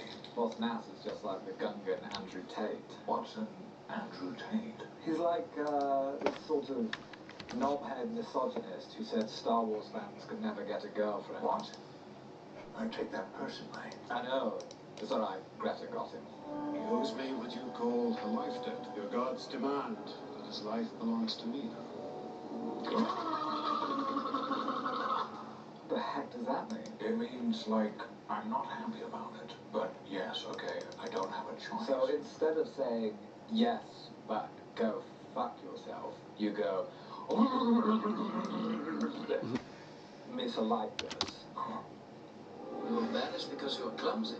Yeah, who gets banished for being clumsy? Yeah, I know, right? Maybe it's because he was selling Gungan intelligence secrets to the Naboo, and he got clumsy. Stop with the Sith stuff. He's not some evil mastermind. Just keep an open mind. Oh, don't tell me to keep an open mind, Obi-Wan. I taught you that. Do as I say. Looks like your mom. Not cool. Misa accidentally selling me bongo blueprints to the Sea Palace. There's always a bigger fish. Well, that's not true. What about the absolute biggest fish in the galaxy? Alright, what do you want me to say? 99.99% of the time, there is a bigger fish. Yeah, that would be better. I think with Jedi wisdom, you have to allow for a bit of creative license. I guess you don't. Well, there. Now we can still have some record of it. Like, faces have returned to the dark side. Hate has led to yes, yes, yes. That site is doing some janky stuff. So it surprises me we get away with actually watching this stuff like this the way I'm watching it right now. I'm probably gonna get nailed for something at some point, whatever, I guess, but No need to report that to him until we have something to report. what can I do? Chasing your losses, classic mistake. Should just blame it on old Iron Eyes. Oh, Maxie bit the force. Well, now we can still preserve it. I am broadcasting on Odyssey and on 2 YouTube channels right now, so I hadn't been you know. would have grabbed one of his ears and just screamed it. And another Sith trait. Rude. Oh, yeah? Oh, I bet that went over well. Don't talk bad about our Walmart. Where are we going to get toilet I feel paper? like right then, empirically, we were in trouble. Where are we going to get toilet paper? Like for real. How much did you give it? 50 cc's of We got to have our Walmart. 50 cc's of Jedi Morning. That's way too much. You know what else we got to have? People who would pay guys like A us. scene switcher that's on. Qui-Gon, we talked about this. It's not in How the about code that? to sell Jedi Morning. There we go. 99.99% of the time, there's a bigger finish. That's the same thing. Always try and have That, yeah. Yeah. personal Can't guardian angel. talk bad about an advertiser. That That is not would be correct. Yes. unethical. Thank you. Right? That would be unethical to talk bad about an advertiser.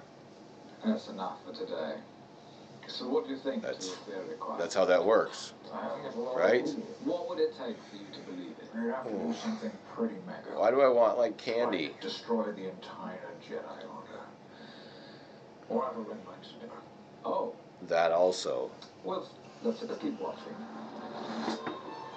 Yes. Oh. I hope it's okay with everybody that I am, you know, streaming the super chat on a bunch of other channels. But it's super chat. Hey, how's Right? it going, Super guys? chat. It's Nate here.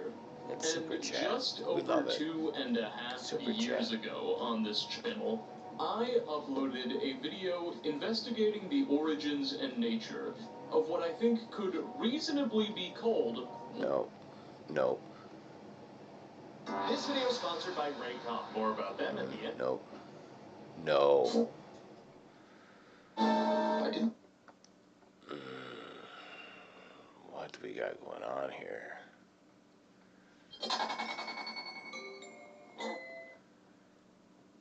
The area just south of Columbus, Georgia, is home mostly to pine forests, low rolling hills, and farm. That sounds a little crazy, but maybe not.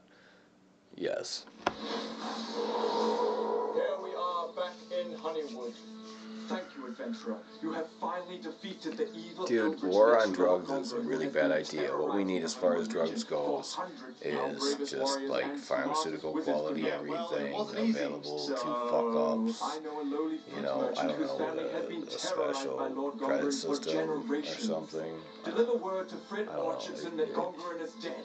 We just can't do it the way we've been doing it. It doesn't work. It doesn't work. Give everybody some shrooms and tell them to Thank fucking you, adventurer. And act I look right. forward to Andy's gone. Right. Almost anything is better than what the fuck they've been doing. And what they did in the 80s was awful. It was horrible. Well, I just Really, killed the the Reagans evil were Lich Lord monsters, Gongarin. even if they didn't understand what they were. That's the one. And I think they Mary didn't, said that if I but come to you, geez. you've got a reward for me, sir. Of course, happy to oblige. I have a big, full sack of apples with your name on it. No. What? No, he said it was 10,000 gold. Ah, did he? He wants me to give you 10,000 gold. Wow. That's literally all of my savings, plus more. That'll ruin me. Perfect. So I'm just going to give you that 10,000 gold then. 10,000 gold. Come on, come up off of it. 10,000 gold. So, I could increase your Yes, it wouldn't even be a big deal. Things would just be what they are for a minute. Definitely going to take the gold. Uh-oh. Yes, I see your mistake there. There goes my connection for a minute. I apologize.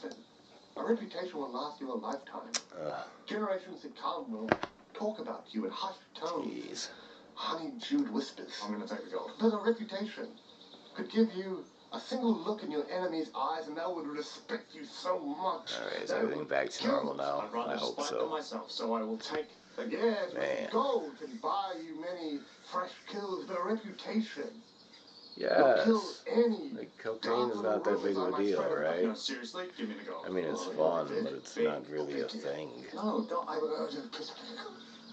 Come on, I'll do anything. I'll be right back. Anything you say, I'll do it. What? Oh, that's an unfortunate wink. No, it isn't. I think I get what you're hinting at, Whatever you think it is, what it is. and I do not want it. Please don't. Give me the gold. I'm not giving you the gold. Okay. You want to know how little I care about my reputation? I will stab you right here. I will gut you in front of your own home. If you don't give me that gold right now. Take the gold. Thank you. I want to take this reputation. I love it all. I know what an asshole you are. Deliver word to... What's his name? I just can't get it. I keep wanting to say Alfonso Water. Oh, weirdo. Why are you just sitting here in my space, you weirdo?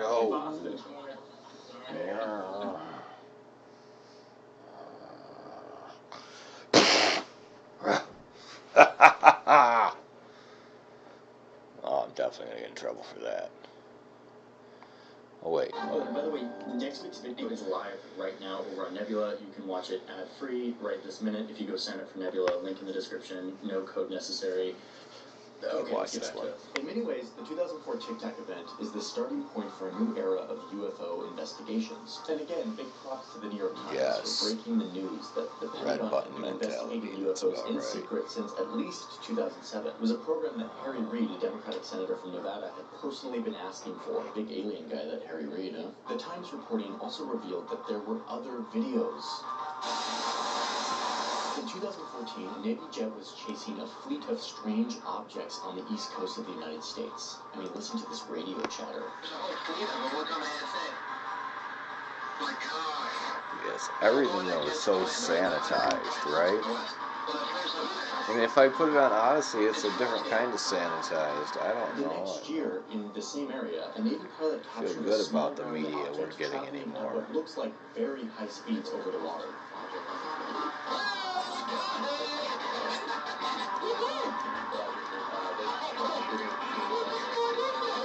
And YouTube is complaining about my connections.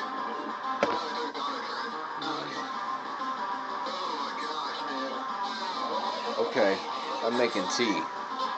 I'm thinking I should go pee. Some Navy sailors were on board this destroyer when they pointed a camera through their night vision goggles and captured this video.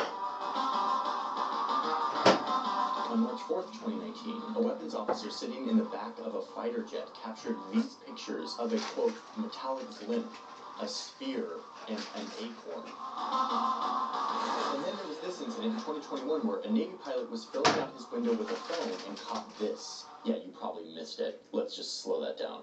This. Like, what is this thing?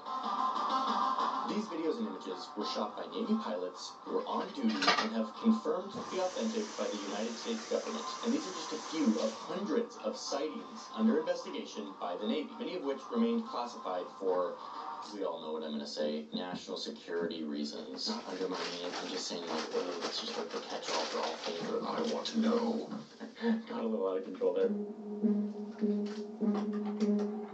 As more and more of these unidentified flying objects were being reported and talked about in the public, the Department of Defense finally assembled an official Unidentified Aerial Phenomenon Task Force. UAPs is what the government now calls UFOs, because UFOs, you know, again, has been completely tainted by this stuff. A UFO sighting over multiple cities. I don't know what the hell it is. An extraterrestrial event that changed the course of history. And an alien abduction witnessed by no less than 6 people. I mean, you read through these reports, and you can start to see why the government wants to study this stuff. And no, it's not just because Harry Reid is, like, into aliens or whatever. The government says it itself that it's interested in this because of national security. Who's flying around in our airspace without our authorization? And why are they behaving in weird ways that we don't understand? But they also mention the safety of their pilots and their very expensive hardware. This new committee has been coming out with reports, and they state very clearly why they're doing this. First, the Pentagon is worried that these UAPs may be, quote, part of a foreign collection program. Yes, it's almost like people don't want to hear, or they think, no, it's not that people don't want to hear hard news, it's that it's not allowed. It's not allowed. A broader danger, in some instances represent sophisticated collection against United States military. I'm surprised they're letting people talk about ChatGPT, but see, Google is about to unveil their own, you know, version of this kind of powerful algorithm. We'll see. When do you start getting a thought that, like, what the fuck is this thing? So that happened when we visually saw one. There were 2 aircraft from my squadron, VFA-11, and they took off as a flight of 2. That means they're essentially flying in a formation like this. And as they hit the area, one of these objects went right between the aircraft. We have a very strict system for controlling who is flying in our airspace to make sure that things don't run into each other, because random stuff flying around could risk the lives of the pilots and these $67 million weapons. So when something like this happens, it's a huge deal. They immediately abort whatever they're doing and they return to their ship to, like, discuss what the hell just happened. And, you know, he was just sitting there saying, hey, you know, I was hit one of those damn things. And we all knew what he was referring to, even though we didn't necessarily have a name for it, just because we were seeing these so much. And he described it. You know, he described it just as a black or dark gray cube. And that cube was inside of a clear or translucent sphere. Essentially, the apex or the corners of that cube, best he could tell, were touching the inside of that sphere. Wait, hold on. Did you catch that? Not the weird cube inside of a translucent sphere, whatever. We'll get to that later. To me, what's actually more compelling about what this guy just said is because we were seeing these so much. He is saying that these pilots have been seeing these things, you know, essentially all the time. Wow. Yeah. Like, yeah, I get it. The translucent cube thing is, like, more tantalizing, but, like, the fact that these pilots report seeing these UAPs, these UFOs, all the time, day after day, week after week, that to me is more compelling evidence that we need to evaluate here. And, like the 2004 Tic Tac case that we talked about at the beginning, this was happening because we upgraded our radar, the best we could tell. These Navy personnel at first don't believe what they're seeing. They think that their instruments are probably broken. And then people started to try to fly by it and see it. And at this point, you know, I would say maybe 80 to 90% of our squadron had probably seen one of these on the radar at this point. Everyone was aware of it. So, according to some of these accounts, you've got a bunch of Navy pilots seeing weird stuff all the time, both on radar, but also with their infrared cameras. But are you going to be the guy who goes to your superior in the Navy and say, like, hey, I saw another UFO today?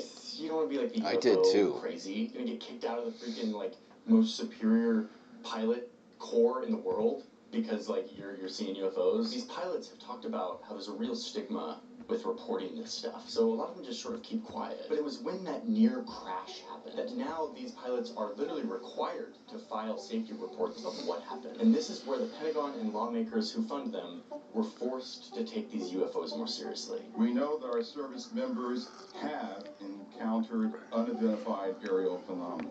And because UAPs pose potential flight safety and general security risks, we are committed to a focused effort to determine their origins. This is where I start to get pretty excited about the potential here. Because look, this is like a real high up person. Harry, who's talking about getting more data on this, on studying it. Keep going, Mr. Moultrie. Our effort will include the thorough examination of adversarial platforms and potential breakthrough technologies. I don't like that they come at it like it's a threat. Allied or partner systems. I don't buy it. For one thing. Scientists, military leaders, even some politicians are joining the crowd of true believers with the US Navy task force called in. So by 2020, this is now like becoming a thing. This is probably why you've heard about it recently. This task force was formed, and it represents the first time since 1969 that the US government has officially, or at least publicly, acknowledged the significance of studying UFOs. There is something there, measurable by multiple instruments, and yet it seems to move in directions that are inconsistent with what we know of physics or science more broadly. And that to me poses questions of tremendous interest and as well as potential national security significance. Okay, wait, pause. Just, yep, inconsistent with the laws of physics. Yep, very tantalizing. Let's just pause. We're talking about UFOs here, and I feel obligated to just check in and make sure we're all on the same page, okay? First, we know it is a fact that the U.S. government has observed stuff Really? in the air that Oh, can't yes, explain wild yet. chamomile is That's stuff. solid sources. I like solid wild reporting. chamomile too. If I had evidence like this, All or You any Can other Skeet is story that also I'm doing, me, okay, this just is in solid case evidence. you're wondering. Source. It's just one of Okay, my we know account that's true. things, side accounts. Used to be my girl Tony's, Oh, but and it's not just the few events that I she mentioned passed here. away. According And I to think this I report, probably there's used been it more than she did. 144 of these instances, either from the U.S. military or government personnel. And 80 of these reports have been gathered from, quote, multiple sensors, meaning from multiple perspectives. Multiple perspectives or tools, which is like 1,000 times better than like one pilot just saw something and is remembering it. Even if said pilot is someone like Lieutenant Commander Alex Dietrich, who All You Can Skeet. profile from Washington Post on her seems to be a pragmatic, highly credible Navy pilot from one of the most specialized flight programs in the world. I don't identify as a UFO person.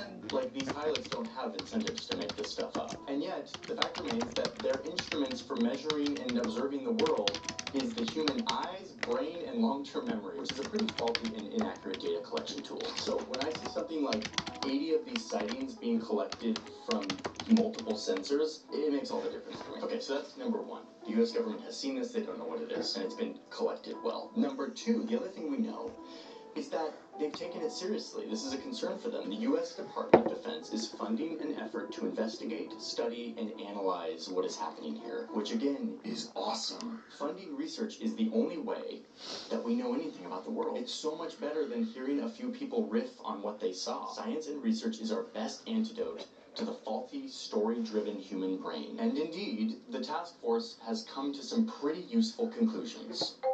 Since the release of that preliminary report, the UAP Task Force database has now grown to contain approximately 400 reports. They went back and they looked at every one of these reports, analyzed all the data they could. And when you do that, you start to see these incidents come into perspective. Remember this video of the fast-moving round thing that the pilot was freaking out about? How is the audio? Is the audio okay? This, knowing everything they know about where the jets were and what tools were being used to record this moment, and they calculated that this was actually just like an optical illusion. Like, this object actually isn't moving that fast. Only like 30 miles an hour. Or remember this video of the triangles in the sky filmed off of that destroyer?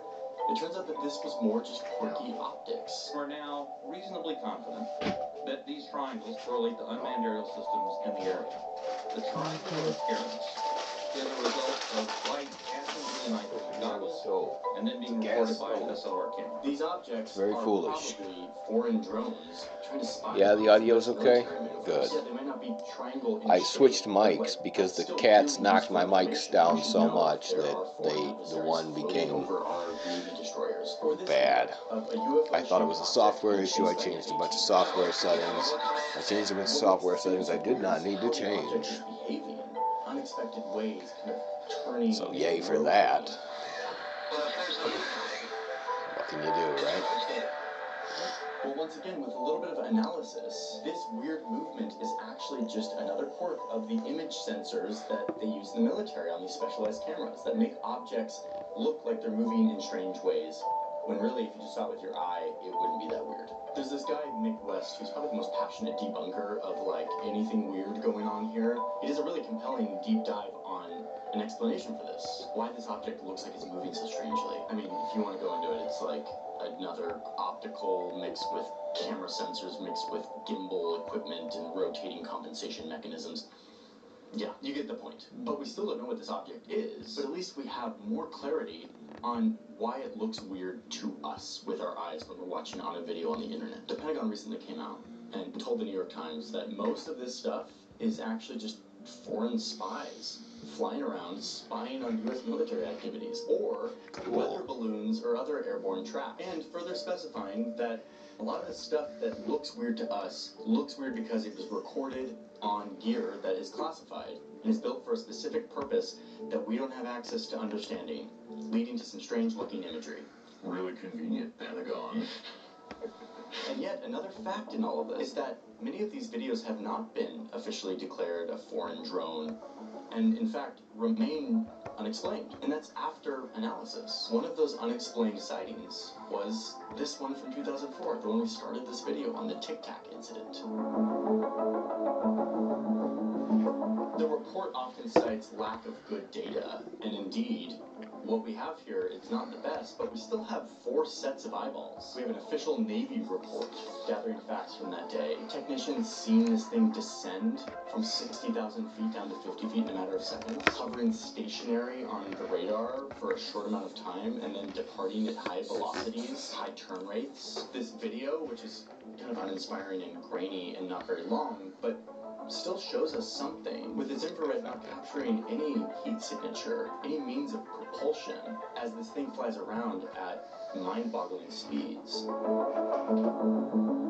Since these pilots were public, actually, I'm using 4 cameras and 2 PCs.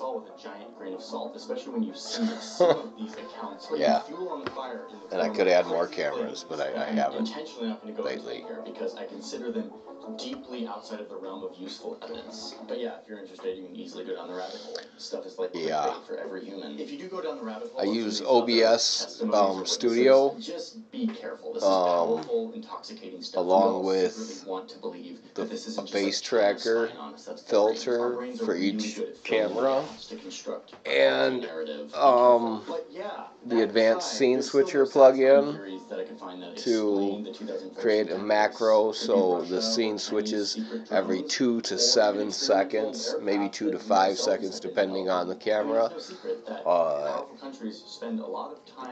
in a random interval. It's still like camera or scene 1, scene 2, scene 3, scene 4, but it's in a randomly timed switch, right? So I'm never exactly sure which camera is going to be the next one for sure. Right, I guess I could get used to I'm not going to go down. The 2004 Tic Tac case remains a mystery, and I have a feeling that it will be a mystery forever. We'll probably never know what it's a little confusing, right? But it's pretty cool.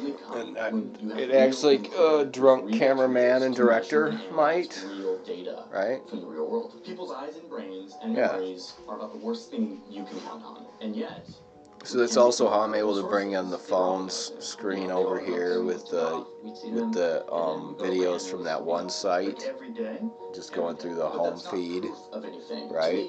That's I'm bringing that in as a window capture, and then I'm bringing the chat in as a window capture. And reporting hampers our ability to draw firm conclusions. Yeah, what, the switching scenes? Step 1 in all this is going to be to decouple the study. Yeah, and it changes at different times, right? And the camera follows me. It's a simple face tracker AI. I like to play with AI. This is a cool AI. It's free. I love free AI. They're my favorites. This one appears to be mostly unbiased, but then again, my face passes as a human face most of the time, I think. So, you know, I've got that going for me.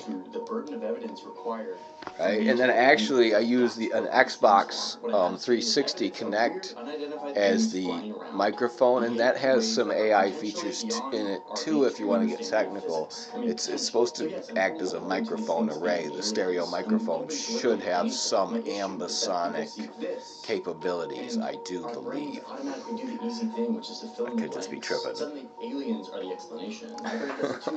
I know the camera has AI capabilities. I mean, I'm aware that it literally is almost a statistical impossibility that we're the only intelligent life forms in this universe. Definitely not the case. So yeah, maybe they found a way to travel to our little speck of dust planet, and they wanted to visit and look at us or something. I don't know. I'm totally open to it. But again, I have zero reason to believe that because there's no evidence that points to that as the explanation. Yeah, now what would be cool though is if I had like 4 cameras that were all exactly the same make and model, right?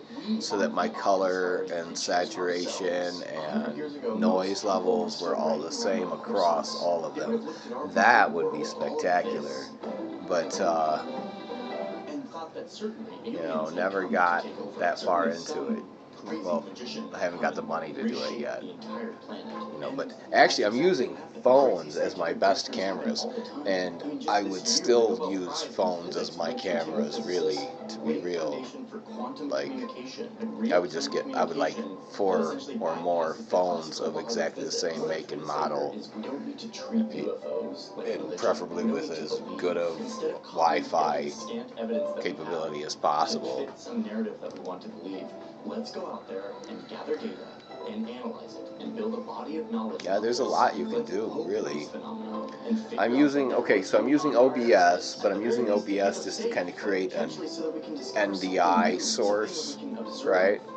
Which then I'm pumping into a potato of a computer running Prism Studio, which is an OBS build, and I'm broadcasting to two YouTube channels, an Odyssey channel, and Super Chat right now, all at once.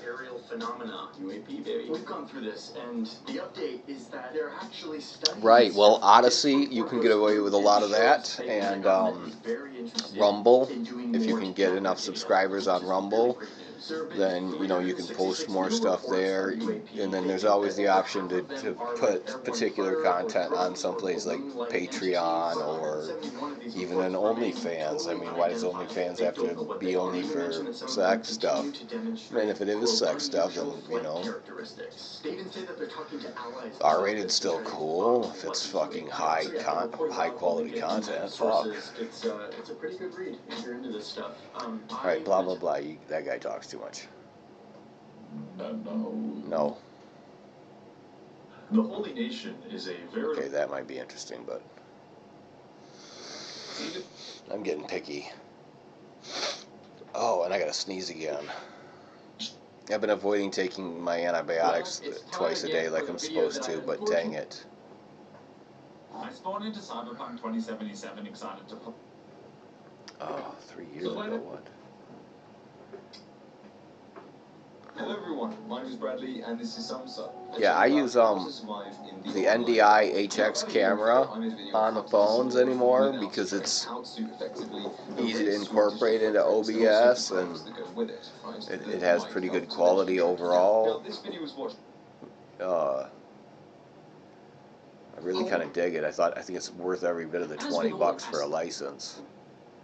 And I'm using it on a bunch of phones as cameras, including the one that I sometimes take to the shower. That's well, how you can be hacked from a simple Google search.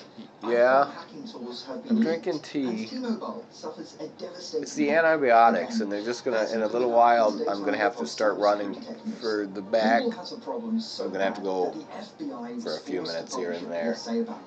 I'm talking about Google. If I were to ask you, what is the greatest compliment? Not looking forward to it. Friendships and relationships like that. Yeah. I'm like, this person's tough. Like comedian friends that I've had that everybody else is like, I hate that guy. I'm like, I get it. There are 6 Raspberry Pi... Yeah, so the NDI camera, though, it works. It works in OBS so well, and Prism Live Studio also works with NDI sources. It should, since it's an OBS build. It's got some cool... Prism Live has some cool features, too, and it's got its own camera app that works on most phones and tablets and stuff, and it has special effects and things that can be kind of fun.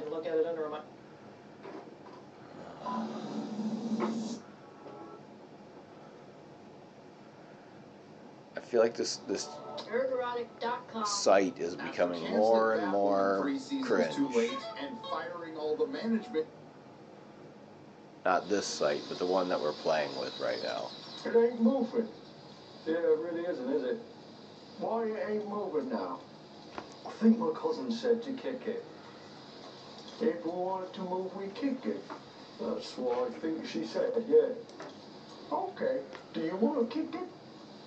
Sure, yeah. Right. Hark, peasants, heed my arrival. Yes, me too. My psychiatrist actually suggested that I take shrooms. She suggested that I try microdosing or possibly doing a trip. You know. What do you mean? You're the guy who shows up. And anyways, right, what were we doing? Yeah. I'm not finished. I think we was about to kick it. I know I couldn't take shrooms right now. They would gut me for real from the wrong direction. I do not like to throw up. It is not my thing. Yeah, of course, right.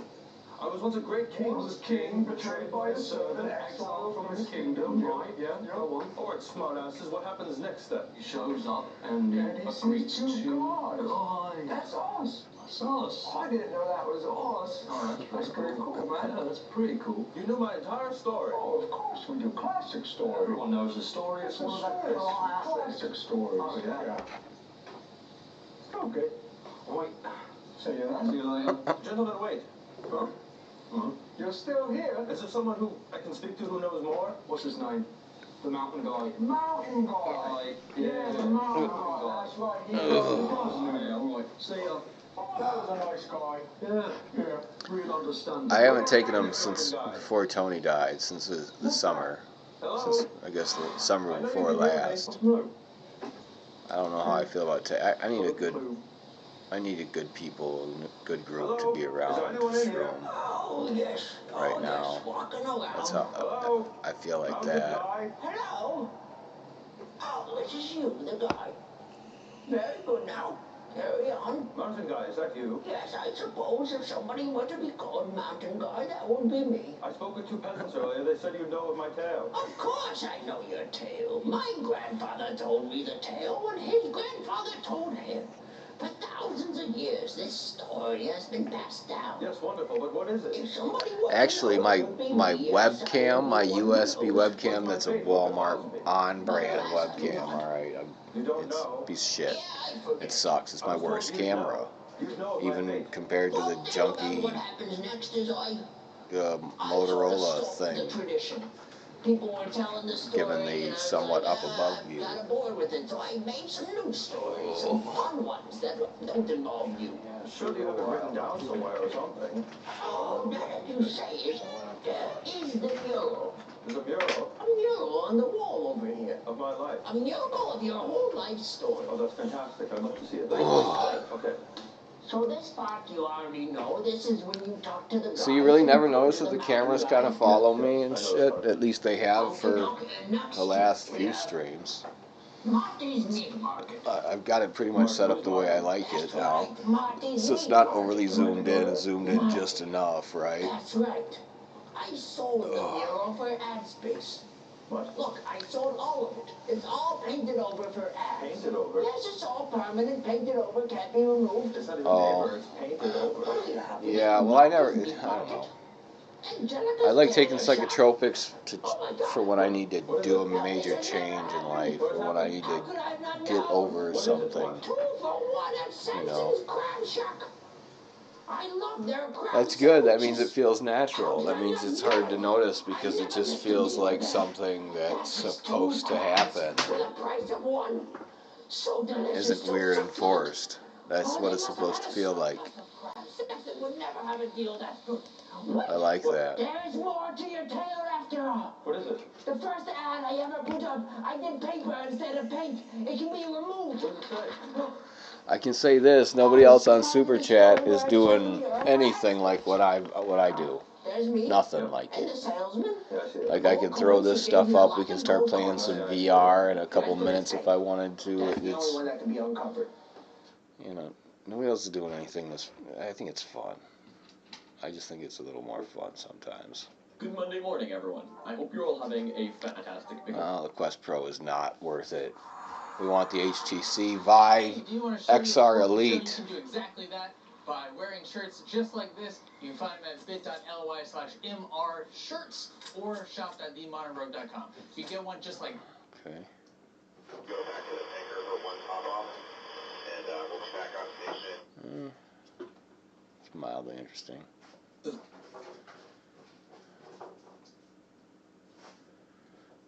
No, I don't think most models on here even have the technical capability to make it happen. It takes little.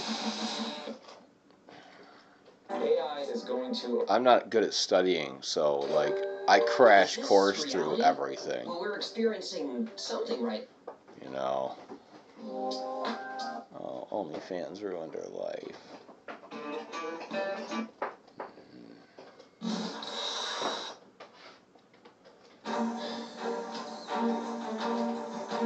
No.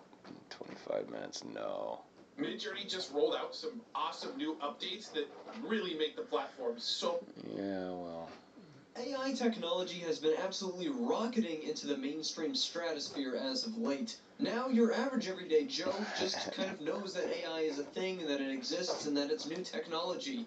Sure, they might not know it doesn't even as, take that you know, much extra to do this stuff with your stream, really. It really doesn't. It just takes the release of ChatGPT. a little more study, a little more time playing with this stuff. There's this free AI tool you can use, and not settling for any old software, honestly. I mean, I've got other camera apps. I've gone through all of them, and I still, NDI leaves a lot to be desired, but it's still probably the most solid one. It's offering the closest to broadcast quality that your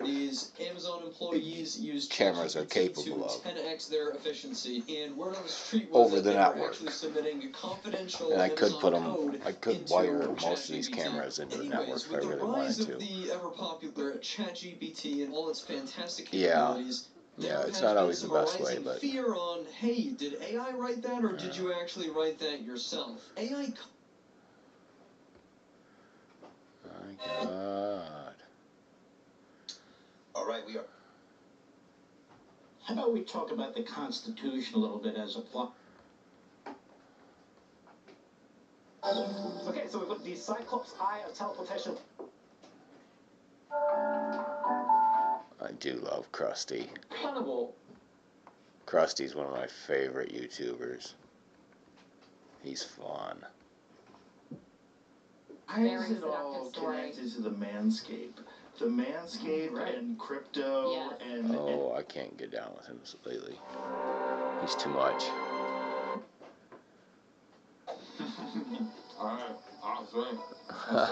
It changes all the time. Actually, but yeah, that one is. Oh, this one. Wait, it's this one over here for you, isn't it? I don't remember what. No, it's this one over here, lower left hand. You like that one the best?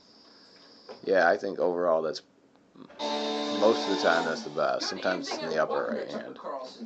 You know you're living in a non-democracy when it... Yep, that's the Samsung Galaxy S8 Plus camera, front camera being used as a camera.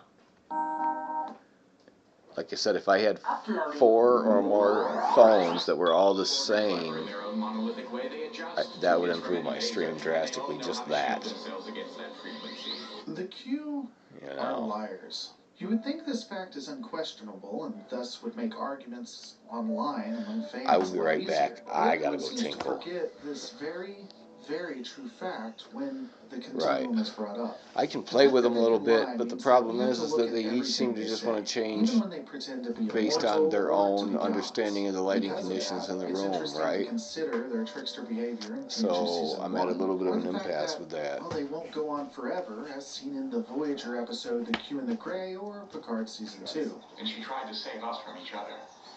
Kill me if you must. They may be humanoids, but they're using our weapons. The Q can die, and that's one of their bigger secrets. But the most egregious secret, the one they probably won't tell anyone, is that the continuum fears the Borg. We're just getting to the good part. This one right here. Yeah, this guy right here. That's actually a dedicated camera, and it's my worst camera.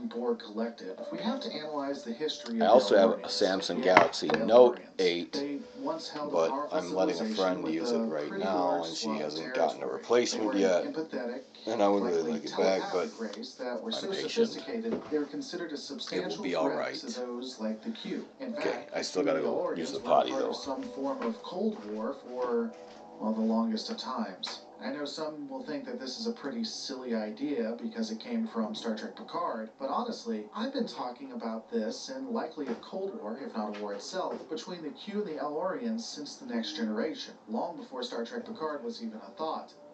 By the way, you're welcome for the idea, Star Trek room writers. We don't know what would have happened with the Q and El-Orians if the Cold War had ever went hot, but we do know that a peace agreement came between the two and stopped this near-destructive chapter in its infancy. After that, I theorized that the Q were probably pretty comfortable in their status. They felt like they owned the universe. And that would be until the Borg assimilated the El-Orians. And it would be at this point that the collective, now holding the knowledge and power of all El-Orians, would become a threat.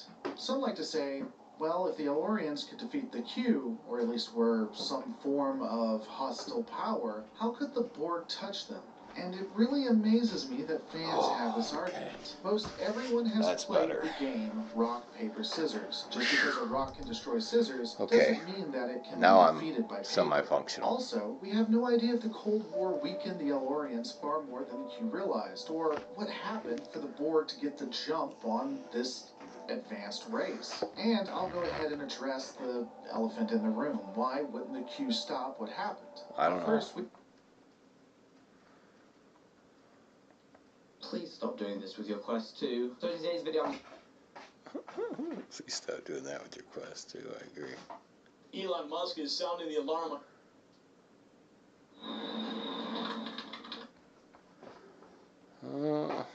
Our first hero. Noah's on his way to class. Noah seems like a nice enough kid, if not much for school. In fact, he's so average in class that his best friend even offers to help.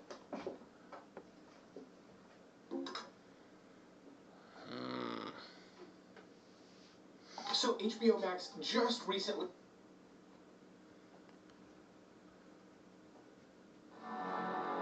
There is a website right now that contains a photo of your funeral. Canvas of It also contains a picture of the day you were born.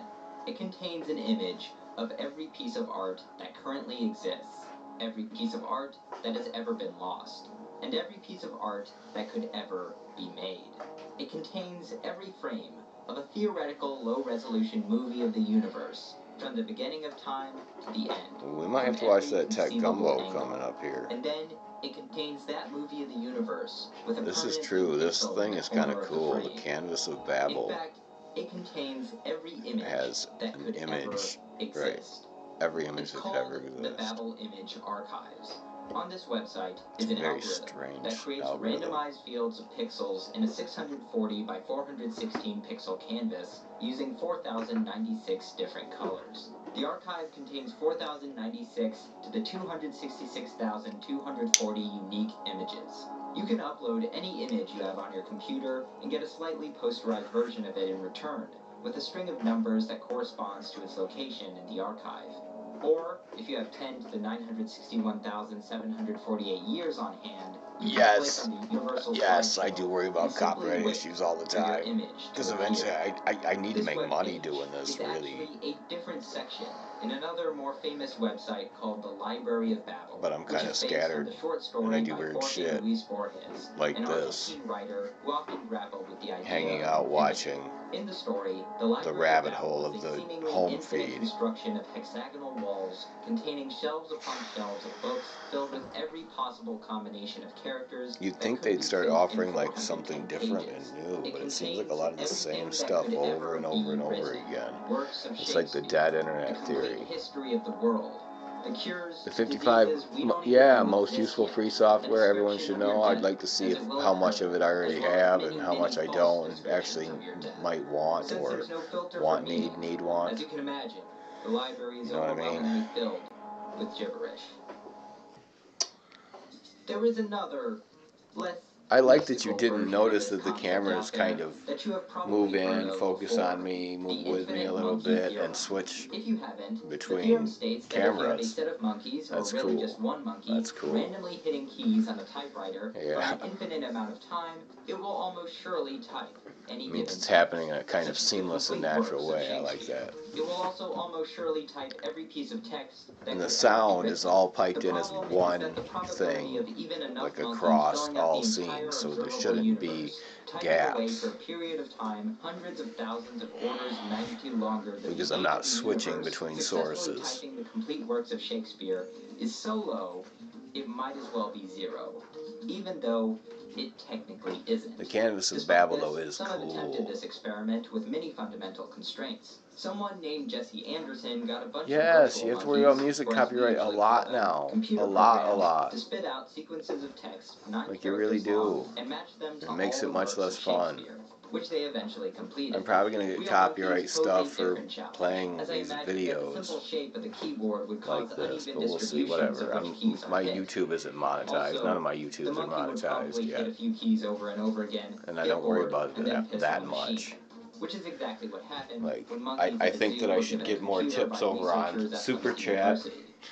The Babel Image You know, Archives is just I another think my result of streams might be more randomization fun with for some enough people units if to they saw randomize. more tips. Although it is not as But hard to otherwise, get I'll just hang instructed as out. I'm Jorge cool to just Fortes' hang out, library or the chill, Library and of do my Babel own website. thing. I find it appropriate for this You know, digital age. One could turn as it long as I'm into a not getting in museum trouble of for Babel, whatever with I room do upon do. room filled with the same size images. And Prism Or to me, Live it's more Studio like lets a me go over singular, here and always I can changing flip canvas, off the channels canvas of Babel. even That while if I'm you live are streaming. impossibly I'm lucky, live streaming to could 4 reveal to channels you the most meaningful using images of your life. Prism Live It could Studio reveal the most right now. powerful work of art I'm you have on ever Super seen. Chat. It could reveal the blueprints for I'm on spaceships that travel Odyssey, faster than light speed. and I'm You on could 2 find YouTube images of channels, yourself all at the same looking at time. yourself, looking at every image in the image archives. But you will never find And yeah, there's a anything little like bit of that. lag. You will just find endless pictures of noise.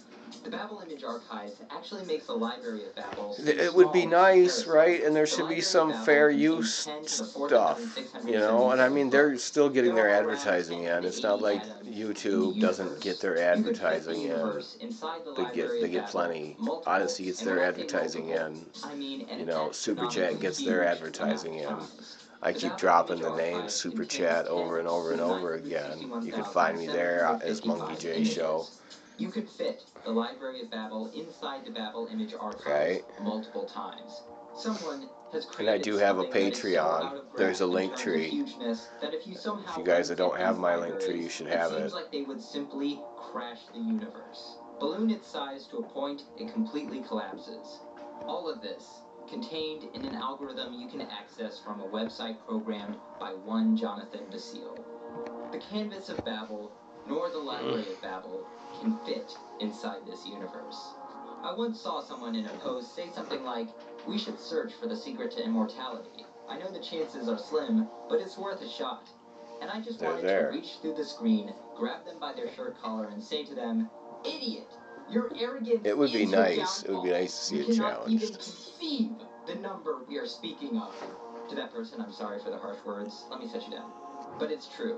You will not find the secret to Good immortality Lord. on this website. Sounds in like your my lifetime. cats are trying to You break would be stuff in the extremely back. lucky to find even a single coherent sentence. An image with a concentration of pixels that even approaches looking deliberately made.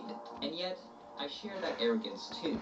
Sometimes I think to myself, I should mobilize a million people to watch their computers running the universal slideshow just to find something interesting. Even just a small group of pixels of the same color. Something that isn't pure random noise.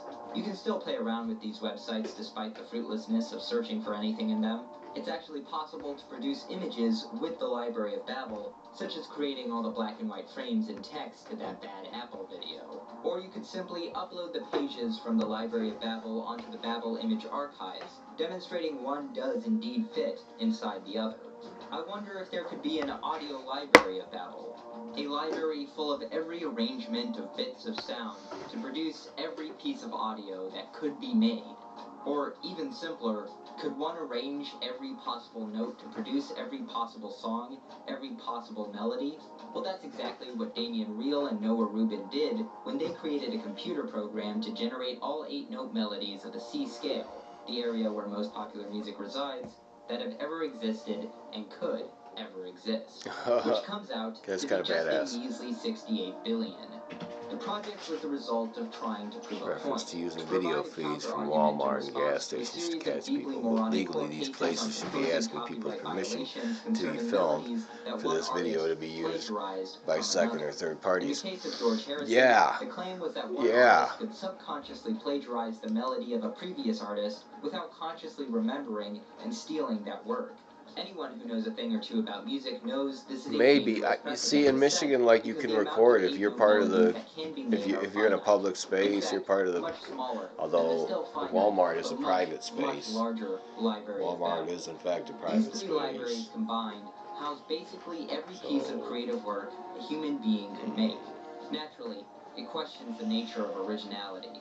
If you ever worry that the story or movie you're planning out isn't original enough, I mean, you're right. it's a private space, but it's a public space too, kind of, right? There's a It's part of me that wishes someone creates an algorithm But then, to search for meaning. then comes in other rights, like you get to throw people out, or no, where a group of if you're a purifiers public would go around space. and condemn entire walls of books, throwing them down the infinite shaft, getting rid of everything they deemed worthless. But how does one construct a machine to look for meaning?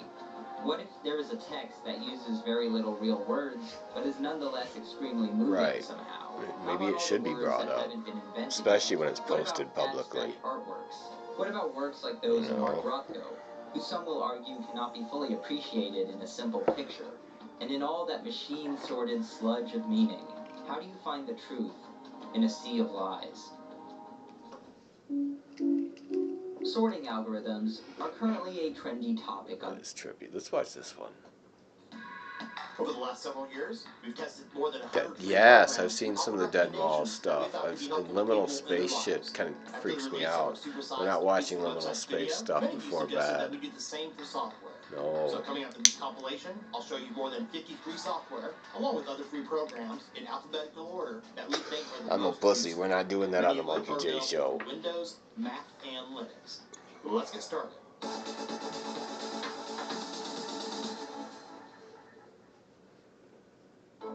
Audacity is a well-known free and open source audio editor. Audacity, I probably need to spend more It's time used by with many that. professionals, including those that produce I think I podcasts, still have it. and it's also easy to use for beginners. In addition to the standard recording and editing options, it features multi-track mixing with sample rates up to 96 kilohertz with 32 bits per sample, and plugins can be added to enhance its functionality. Don't let its outdated interface fool you. It's still a powerful program. You'll find the primary tools here at the top to edit your audio. If you're a Windows user that stays away from high-risk online activity, Oh, I don't know. I just watch random things. I watched one recently that was like in a jungle. The best free solution is the new and improved Bitdefender antivirus free for both Windows and Mac OS. Like an abandoned resort in a jungle. That was strange. Resources and does a great job of protecting your PC from viruses and malware. The jungle had largely taken it over already. Very quickly, rather. Having a password manager is a must-have. Bitwarden is what I use. It's free for personal use to easily keep. Oh gosh, some of this stuff's kind of boring. Bitwarden, come on. It's open source, and your passwords are fully encrypted and stored on the Bitwarden server. Yeah. No one on the Bitwarden team has access to see or read your real data. And their cloud syncing feature makes it easy to access your passwords on just about any device at any time. You may Oh wow. LastPass, one of its competitors, made a big change. Its free plan now only allows access to one That's device. really weird. Bitwarden, on the other hand, Actually, there's a few malls around here that are pretty much dead. for free. Next up, BleachBit is the absolute best open source. Yes, there's a lot of that around here too. Some of it's beautiful, like the decrepitness of it is beautiful, but you also know that eventually it's going to not be beautiful anymore. It's going to be gross. It's going to be an eyesore and dangerous. Some of it is already dangerous. In addition, it also cleans dozens of programs, including Google Chrome. Think about what it's going to be like in a few years in like old farm towns, right, that already have no meaning and haven't for like a couple decades. Nobody needs to be out there, really, because it's where the robots make food for us. you select any item in that category. Don't check any option, you don't fully understand what it does. Ooh, that point where I've got to go, head to the back here and there, that's coming on pretty soon. You'll get a warning. It's your choice. You can either select OK to carry on, or select cancel to uncheck that option. Alright, that's bad. Take a look at this. The modern world, an inexorable march of progress. The last Okay, 30 now years, we got the something. unrelenting pace of technological advancement has fundamentally and irreversibly changed the way we live our lives today. However, throughout this sea of change, there's been one family who've witnessed, reacted, and documented every major innovation on television for more than 3 decades. Since 1989, when The Simpsons debuted, the world's favourite animated family has been living in a floating timeline, where the characters themselves don't age. What's wrong with this phone? But the world around them continues to move forward in time. Computers can do that? In a constantly changing world. Where's the any key? That's seen The Simpsons uniquely, reflecting back on us every major technological change. Ever heard of a little thing called the internet? And how the average person reacted to it. Yes, that too. Yes, the cities are like that as well. Which it won't be for long. They're going to build housing there. The super rich are buying up huge amounts of cheap property, and you'll rent. We'll all rent. And be centralized, very carefully centralized very soon. You can pretty much bet on that. At least that's one strong push that's occurring. I will be right back. World's most famous animated family. This is the history of computing, according to The Simpsons. Our journey begins back in 1989, and much like 80% of the country, The Simpsons didn't own a computer, and neither did almost anyone in Springfield. Let's just pull up your file here. Well, apart from the devil at least. For the majority of these first 4 seasons throughout the early 90s, while computers would feature in many episodes. That's the computer in case I went blind telling me sell the vehicle to this fella, you're out of business. They were typically either background props or tools used by the supporting cast in the workplace, and this mirrored the real world. This quote, published in Commodore magazine 2 years previous, captured the sentiment at the time. There was a general feeling that the computer was a fad, and there was really no practical purpose for a computer in the home. How wrong that quote ended up being. The same year The Simpsons debuted, Tim Berners-Lee invented the World Wide Web. However, it wouldn't become mainstream until the middle of the 90s. So, for the next few years at least, outside of academics and early adopter types, there wasn't really a compelling reason for most households to own or need one in their homes. Certainly not The Simpsons. In fact, spoilers, the first time any of The Simpsons family would even touch a computer wouldn't be until all the way in season 7 in 1995, when Homer gets a terminal installed in his home for work, and another 4 years before they actually owned one themselves. Anyway, all that's to come. However, there was one key exception to why you might want one: gaming. Throughout the 80s, the home computer market was dominated by low-cost microcomputers like the ZX Spectrum and Commodore 64. That would introduce a generation to coding your own video games. However, as a result, computers and those that used them had somewhat of an image problem. After all, pretty much any character, even seen owning or using a computer, was almost unanimously portrayed as your stereotypical television. Including these memorable scenes in the classic Golden Era episode, Homer Goes to College. Intruder alert! Intruder alert! Stop the human eye! Listen to yourself, man. You're hanging with nerds. You take that back! Homer, please. These boys sound very nice, but they're clearly nerds. Often The Simpsons would make jokes linking early computer users to having very strong opinions on science fiction and Star Trek. Coming after you. Star or MP. Some guys at MIT are sending us reasons why Captain Picard is better than Captain Kirk. They're out of their minds. Captain Picard is better. Here's a trick based on Wait, what's going on? fans were among some of the first users of computers, email, and the internet. In fact, No, really, like, mass electronic social interaction but can be traced back to SF, an electronic mailing list. agricultural communities have no place and haven't for a long time. Science fiction. Not in America. In their network. Like, and once we started shutting off the borders for the immigrants to come and go freely, what's the point in having anything out there unless you're going to put like a modern housing system out there and not something ugly and tiny. I don't want to live in a tiny home. I do need space. I need a studio.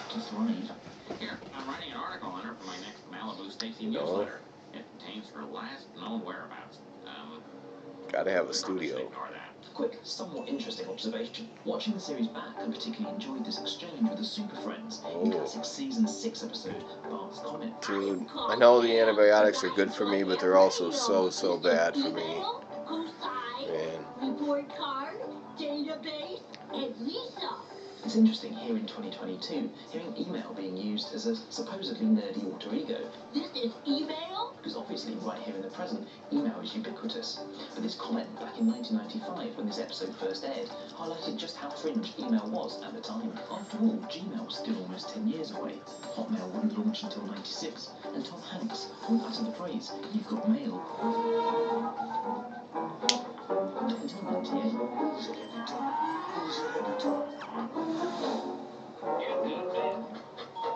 Around season 7, a noticeable change starts to quickly kick in. The early 90s were a period of rapid technological development, and the release of the first graphical internet browsers would kickstart the transition from computers being an unnecessary luxury to an object that would become increasingly mainstream. Point the mouse at the start button, bottom left, and click. Oh, look, Maddie, I'm computing. The Simpsons has always been known for its sight gags and understated background humour. Here we have Duff Light, and our newest flavor, Duff Dry. Duff Dry. And it was around this point in 1995 that subtle jokes and knowing computer references started being reflected back at us on the screen. And the following season marks the first computer-themed couch gag, with AOL in the writer's crosshairs. 1995 also marks the first time that any of our Simpsons family actually used a computer on screen. To start, press any key. Where's the any key? I see ESC, Kataro, and Piga. There doesn't seem to be any key.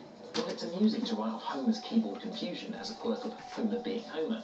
That scene genuinely mirrored many people's real-world first experiences with computers. This help page from former computer company Compaq is one of their most frequently asked questions as being, where is the any key? With the answer being, this is not a key, you can press any of the keys on the keyboard. All this computer hacking is making me thirsty. I think I'll order a tab.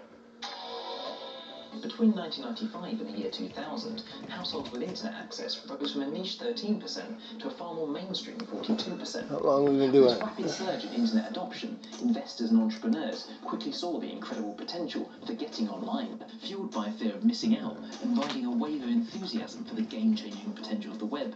Billions and billions of dollars of venture capital money was poured into small startup.coms, often lacking business experience and often way ahead of their time. You can apply for 10 jobs in 10 seconds. Gotajob.com. Some would ultimately succeed, but so many others would be doomed to fail when the bubble burst in 2000. Same groceries, no store. Webvan, you may never go to the grocery store again. But for a period in the late 90s, it felt like any idea, no matter how preposterous, could make money on the web. Something The Simpsons reflected in season 9's episode, Das Bus, inspired by Plant Crest Enterprises. Mom and I sell religious hook rugs over the internet. And fueled by the same fear of missing out. Everybody's making money off the internet except us. Homer sets up Time to global hyper meganet. which is something to do with computers. Ever heard of a little thing called the internet? Internet, eh? I had to double check, but in the entire episode where Homer sets up an internet business and somehow gets this ad for the Internet King online. The Internet King. Wonder if he can provide faster nudity. Welcome to the internet, my friend. How can I help you? Doesn't actually end up touching a computer at all. Presumably either a deliberate gag or an excuse to not have to introduce a computer into The Simpsons' home at this point. Can I have some money now? The episode concludes with Bill Gates showing up to The Simpsons' home. Interestingly, he's introduced as Billionaire computer nerd Bill Gates? Jimmy hasn't quite reached the point of household ubiquity at this point. Buy 'em out, boys.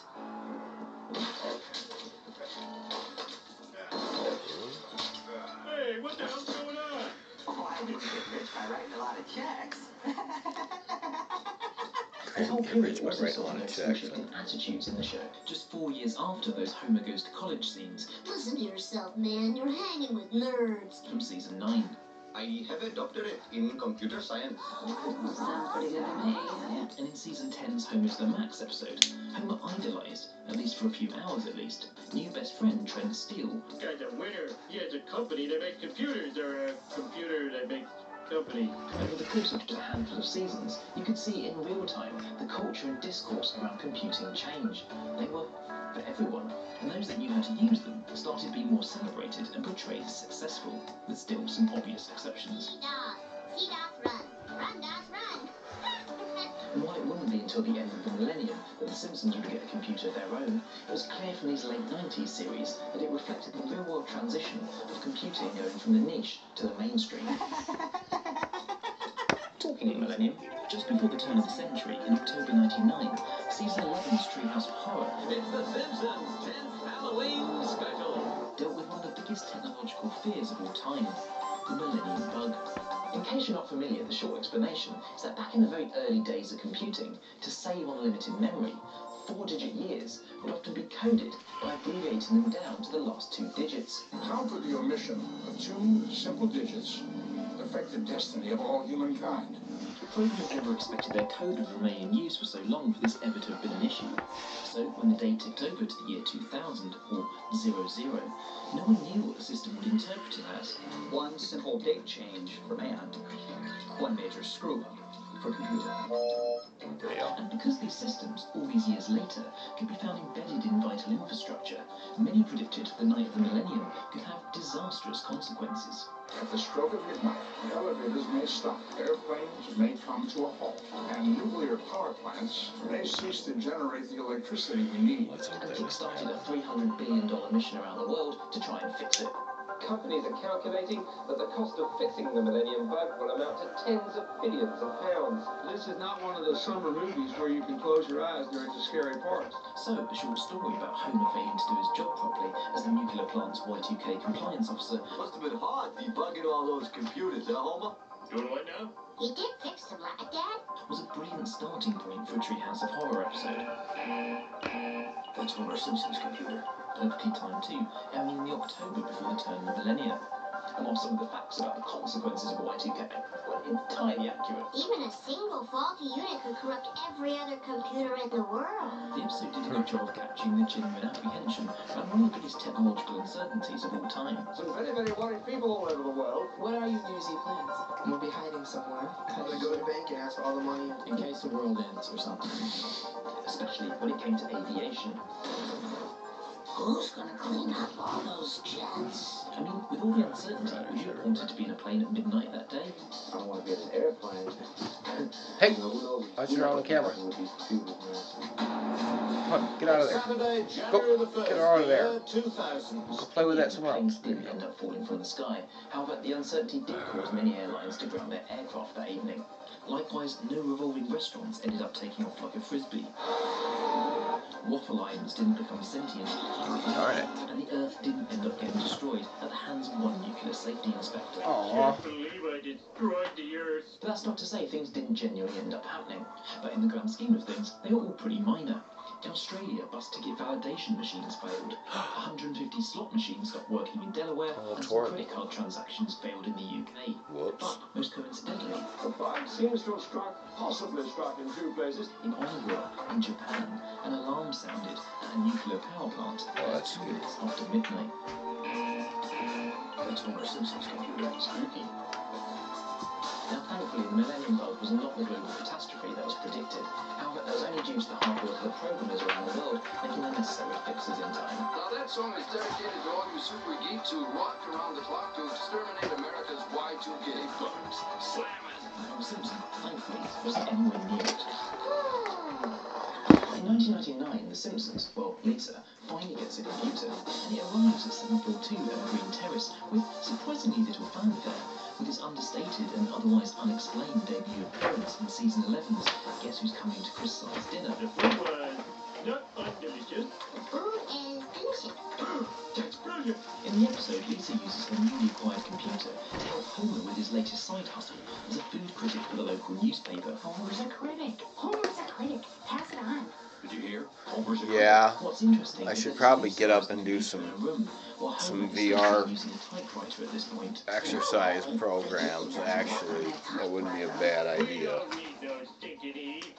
Maybe I could commit part of the morning to that. The Doctor would continue throughout the show's history, even referencing the fact he was slightly behind the times, and season 8's fantastically bizarre, The Mysterious Voyage of Homer. Should I get rid of all my possessions? Are you kidding?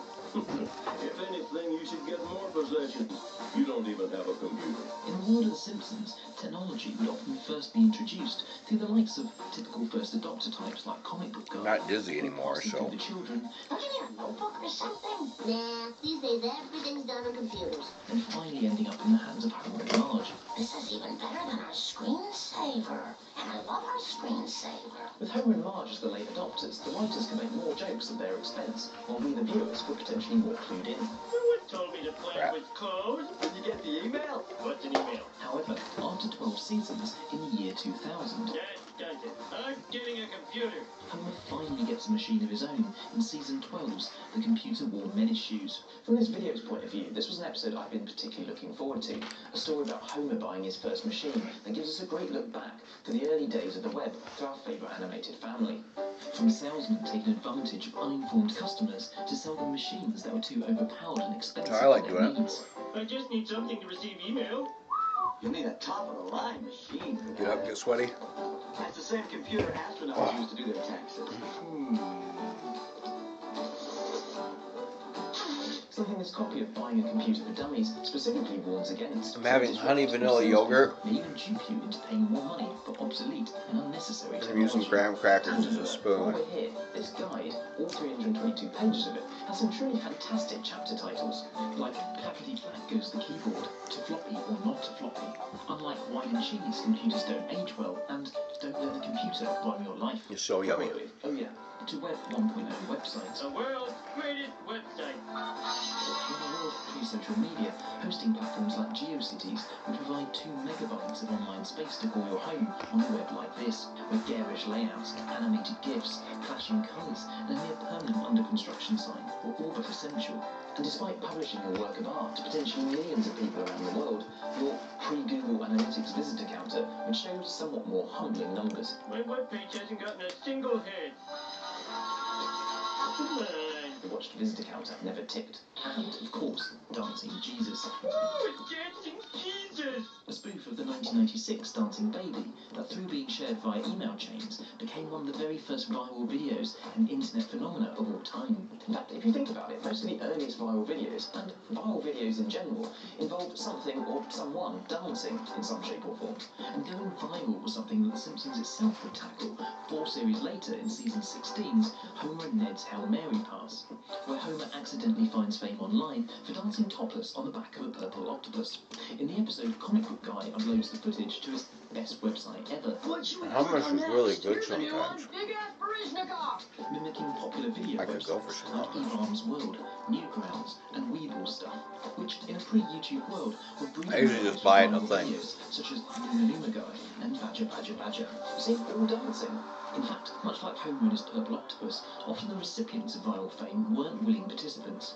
One of the biggest examples in the early days of the web was the Star Wars Kid tape, footage of a student practicing some Jedi moves that was uploaded to a peer-to-peer file sharing site without his consent.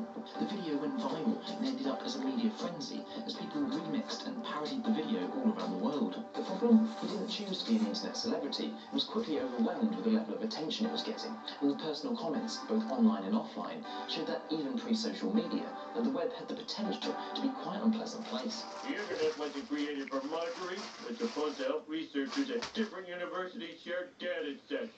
At this point, let's talk Apple, or should I say, Mackle. While Apple computers were featured in The Simpsons as far back as season 2. Just pull up your file here, because You can see the devil using an original Macintosh. Macs, or at least computers resembling Macs, could be spotted as minor background props throughout the first decade of the show. However, one particular reference in these early years had a rather interesting story to tell. In the season 6 episode, Lisa on Ice, Dole famously uses a device that spoofs Apple's ill-fated personal digital assistant experiment, the Newton Message Pad.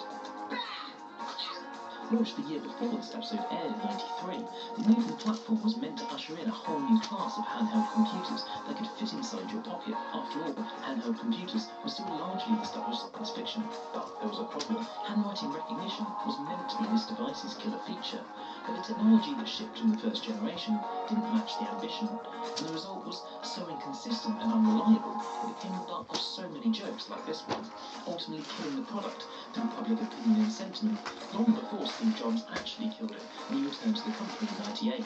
In fact, the phrase "eat up Martha" loomed so large in the halls of Apple that apparently during the development of the original iPhone, then SVP Scott Forstall would point to that television moment to make the point clear that if they didn't deliver on the promise of typing, then multi-touch would be a failure. We need to make sure text input works on this thing, otherwise here comes the eat up Marthas. Guys, get away from this. Much to the team's dissatisfaction, Simpsons writers repeated a similar gag for Newton's somewhat spiritual successor, Siri, all the way in season 25. Would you like me to ask Siri for a nearby hospital? I'm sorry, I don't see any hot petals near you. Deleting all contact information. No, I didn't ask you to do that, Siri. Delete confirmed. Throughout the Simpsons' golden era in the '90s, Apple was very much Get out of there. decline. And it wasn't until the return of Steve Jobs and the halo effect from selling iPods to PC owners You we're go. announcing here today we're going to bring it to Windows by the end of this year. That Apple's mindshare and Mac sales really started to take off. The rise of Apple in the public consciousness can be charted directly in the Moving my Simpsons cameras. as we see the writers start to spoof the products by name. Season 17 in 2005 not only gave us a spoof of the iMac. I've never made it, but dude, it is yummy. The computer designed just for women. The machine that put Jobs on the front of Time magazine a few years previous, but also a couple of episodes later, just as the iPod was Really? Homemade dog food? with the release of the Nano, that the show's products that almost single-handedly saved Apple. Time to hook you up to the They always want to eat all my stuff. Is it euthanasia machine? However, in 2008, just before the show went HD, And the cameras are not toys, but they don't care. Mom, Dad, our mom got a Apple store. By this point, Apple was a huge household name. In the year after the iPhone was announced to the world, according to this article, the writing staff thought they had reached a sufficient Awful, level of rotten little popularity animals. to be taken down a notch. They're horrible. Terrible. Most of the writers were kind of tired from pretentious Apple stage presentations and were eager to take their shots. I've never made homemade dog food either. Spoofing all the tropes you might expect. I should just buy it. Aesthetic. But I haven't had a dog in a while. Iconic white earbuds that screamed you over Yeah. Oh, That actually kind of makes some sense. The G4 Cube, fueled by dreams and powered by imagination. and Steve Jobs' keynotes. Being a great leader, Steve Jobs. Here's the whole Potatoes, carrots. Oh, beautiful packaging. I never thought a company could be my soulmate. This was the first episode that used the rather. You think you could make some of these cats into dog food? With half-eaten apple iconography. I'm a medical person. We're all medical people. But this episode wasn't to be the end of Maple. Instead, it was just the start of the Simpsons Maple universe. No shortage of computers, laptops, and phones. The lightest, most desirable computer in the world for the next 3 weeks. Featuring consistent Maple branding across the following few series. Giant, expensive smartphone that can't call anyone. Where are all the toys?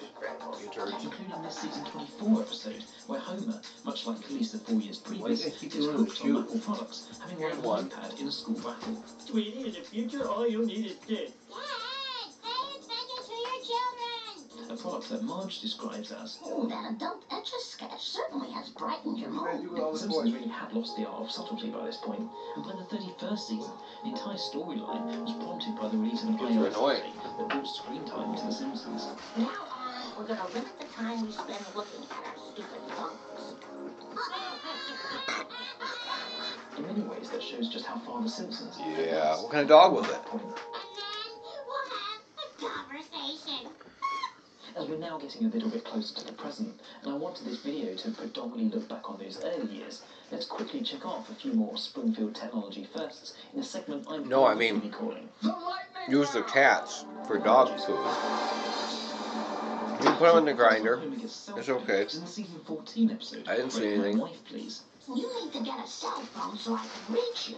This would have been 2003, so a little behind the curve at this point, but it completely fits in their hypothesis that Homer tends to be a late adopter within the context They of the found show. some candy and they've turned that into toys. The Simpsons universe, since at least season 5's Bart gets There are famous suckers in flying all over the 1994, kitchen right now. all the way until 2008, And into the living room a and long amount of time for Bart to get his own down the hall. 20's Lost Horizon. The where he acquires one for some reason. But Dennis Leary out on a golf course. corgi? Oh wow. Google. Pretty dog. Launched out of the Californian garage in 1998, a number of years after rivals such as Alta Vista. It was Google's simplicity, speed, and PageRank algorithm that quickly allowed it to become the dominant search engine in just a matter of years. So much so that I think I'm happy to just have cats. being used as a well-established verb. I didn't want them. Have you Googled her yet? Although she's 17.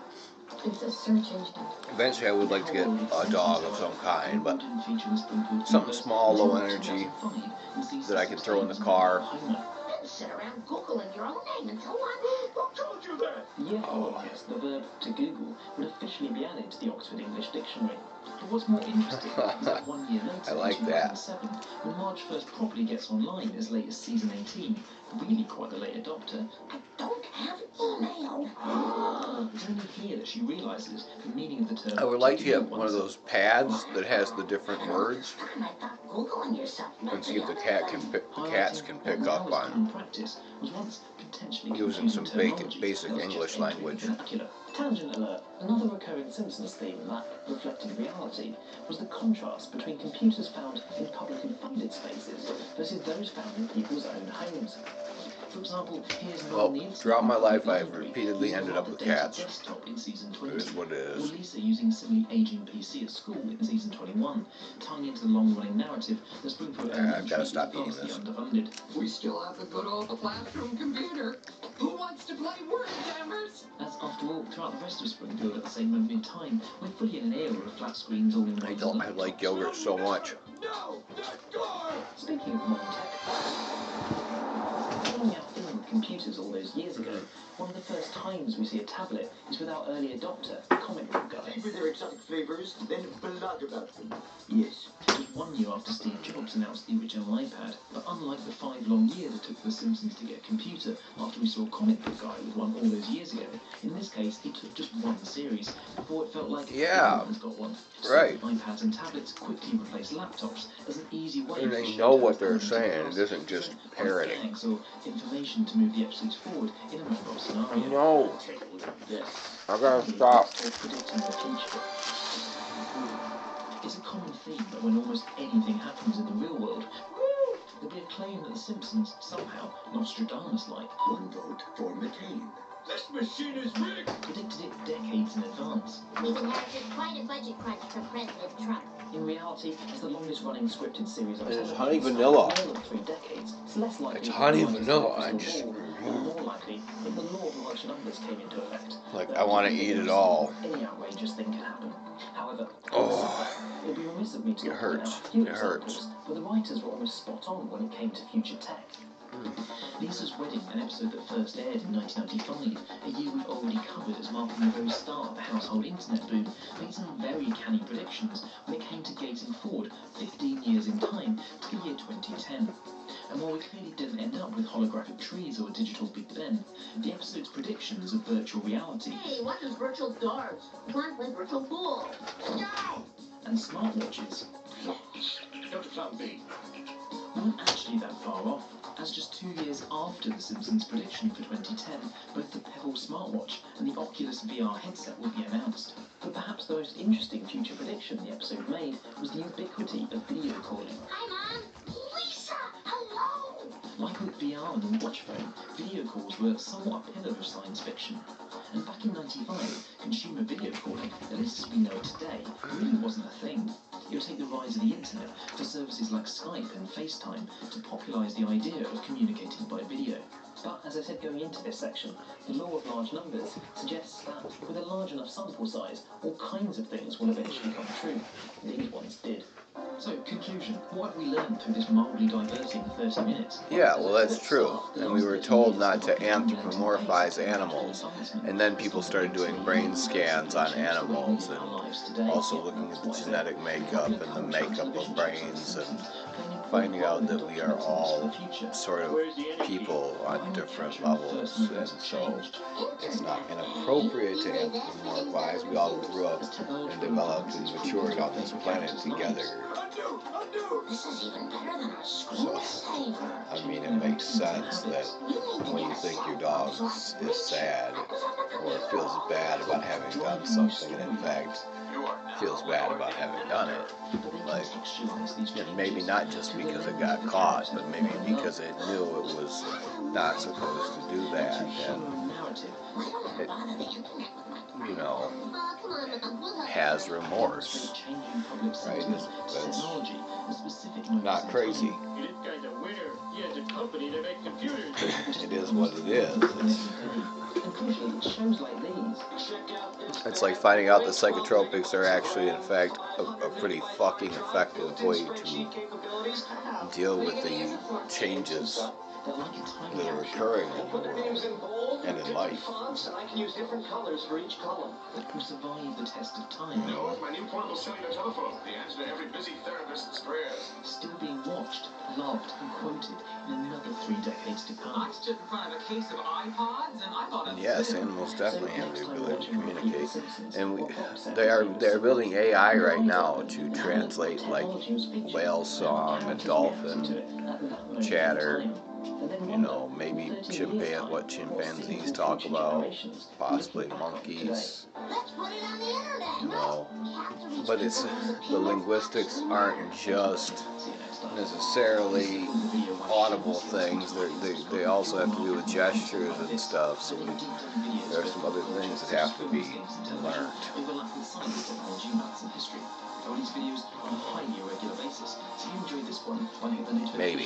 Maybe they have to be. And then we're brain scanning everything too. Like it was some crazy ass brain scanning technology. It's a little scary and awesome and terrifying. If in some cataclysm, I found 8 games that you... It all started a week ago. I was looking through the free sec.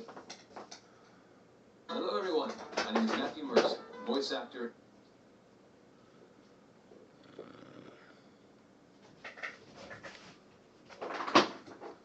Good Lord, do you hear those cats? They're terrorists.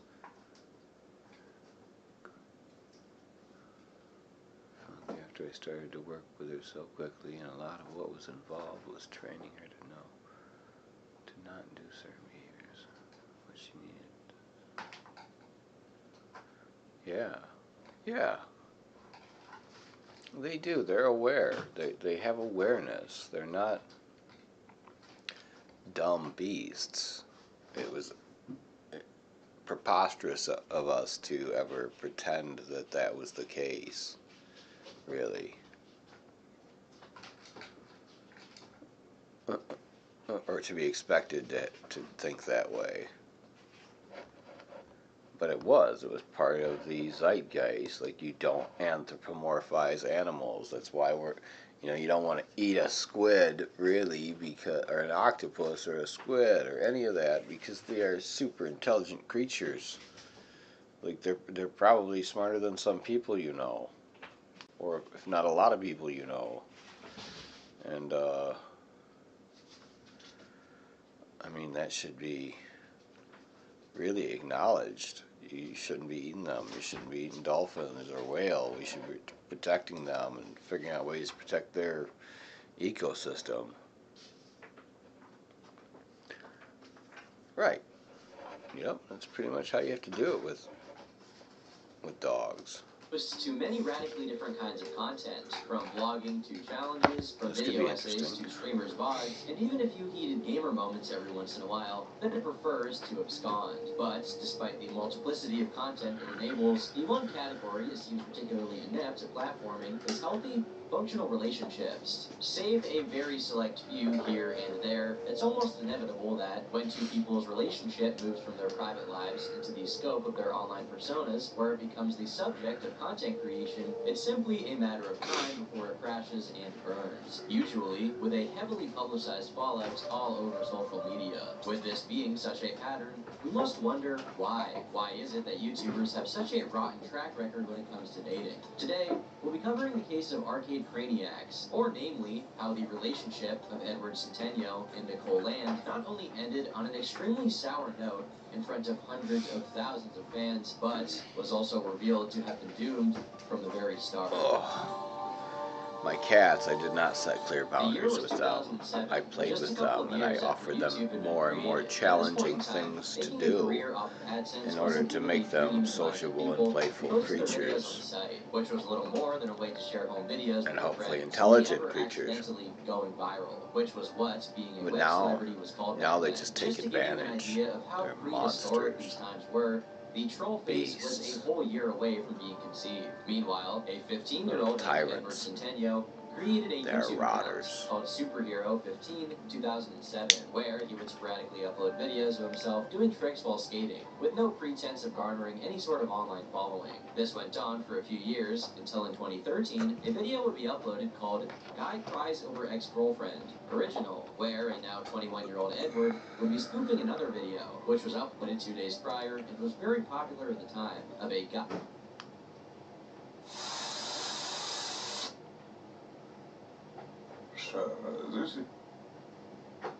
One of the things that flat earthers love to claim is that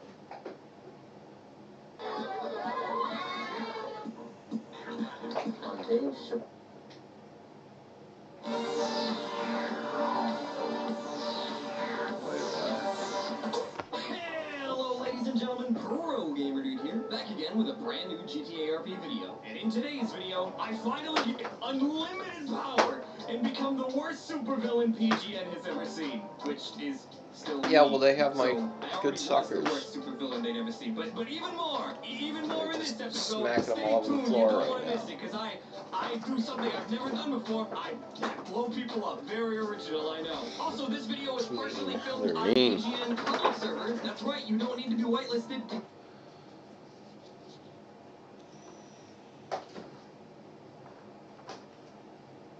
Welcome back to our minute-to-minute analysis of Matrix Resurrections. Last time, Bugs discovered him. Hi guys, it's Mark. Now BlackRock became more powerful than the Federal Reserve and the United States government. Much has been made about BlackRock, the largest financial institution in the world, and their self-proclaimed New World Order that they published as 2022 wound down. You've probably seen it at this point. Everything will change, you will own nothing and you'll love it, yada yada yada, typical global elite stuff. But what isn't typical is how BlackRock actually plans to see this through, and up until this point, no one has really looked into it, well, until now. The signs are subtle, but they are there. BlackRock has a plan, and that plan is underway, but it doesn't start where you might think. Now, I promise you, the wait will be worth it, but first we have to go back in time. March 2021, Russian troops start lining up on the Ukrainian border, preparing for what Putin calls routine military exercises, but the world isn't quite so sure. Hundreds, thousands, hundreds of thousands of soldiers make their way westward, all under the guise of training. October 2021, Dmitry Medvedev, the deputy chairman of the Security Council of Russia, publishes an article claiming that Ukraine is a vassal of the West and that the weak, ignorant and unreliable country is not worthy of dialogue, laying the pretext for what was to come. December 2021, Western intelligence agencies like the CIA and the MI6 start to report suspicions of a full-scale invasion. 1976 to 2007, the gray parrot and the subject of a 30-year experiment by animal psychologist Irene Pepperberg, initially at the University of Arizona and later Harvard University and Brandeis University. That's cool. That was from the Wikipedia. Devastation rips across Ukraine. Thousands of soldiers died. Dazzled scientist. Oh, it died at 31? That's sad. That's very young for a parrot. The war has been waging for weeks, and to the world's surprise, Ukraine is still what was wrong with it? Or him? Really weird. BlackRock, or rather Larry Fink, the founder and CEO of BlackRock, and some might say the most powerful man in the world. Yes, parrots are amazing. So we're ravens, crows too, for that matter, really. On oil prices, inflation, supply chain disruptions, one of the million different financial problems that emerged as the war started, but he seemed to have a different focus. He speaks as though he were a mouthpiece for the Biden administration. He states his admiration for the Ukrainian people, the hardships they've endured, and Western military support for the country. And I'll take for someone who runs a financial firm, not a non-profit charity. April 2022, BlackRock's Investment Institute deputy head, Alex Grazier, goes on to Bloomberg TV right on. and talks about Ukraine. Yeah, what the hell? That doesn't sound right at all. 31 does not sound right at all. Is globalization is dead. The economy of the world as we know it, where gas comes from Russia, it's burned in a factory in Germany, so a product can be shipped Oh, what are you doing? Assembled in China and then sold in America. Well, that's Dad is not a toy. Don't put your claws in him. Volodymyr Zelensky, yes, that Zelensky, the leader of Ukraine, meets with Larry Fink. Yes, that Larry Dude, Fink. BlackRock and all that talk at the World Economic There is not a lot of really good open world post-apocalyptic games out there. Thing and although Metro Exodus does not have a huge and seamless open world, too much it for me. does have two smaller areas where you can explore, it's late tonight. Find new things, new mechanics, and just overall get. Reddit has long had the reputation of being this sort of Tiny Hut Junior variant of 4chan.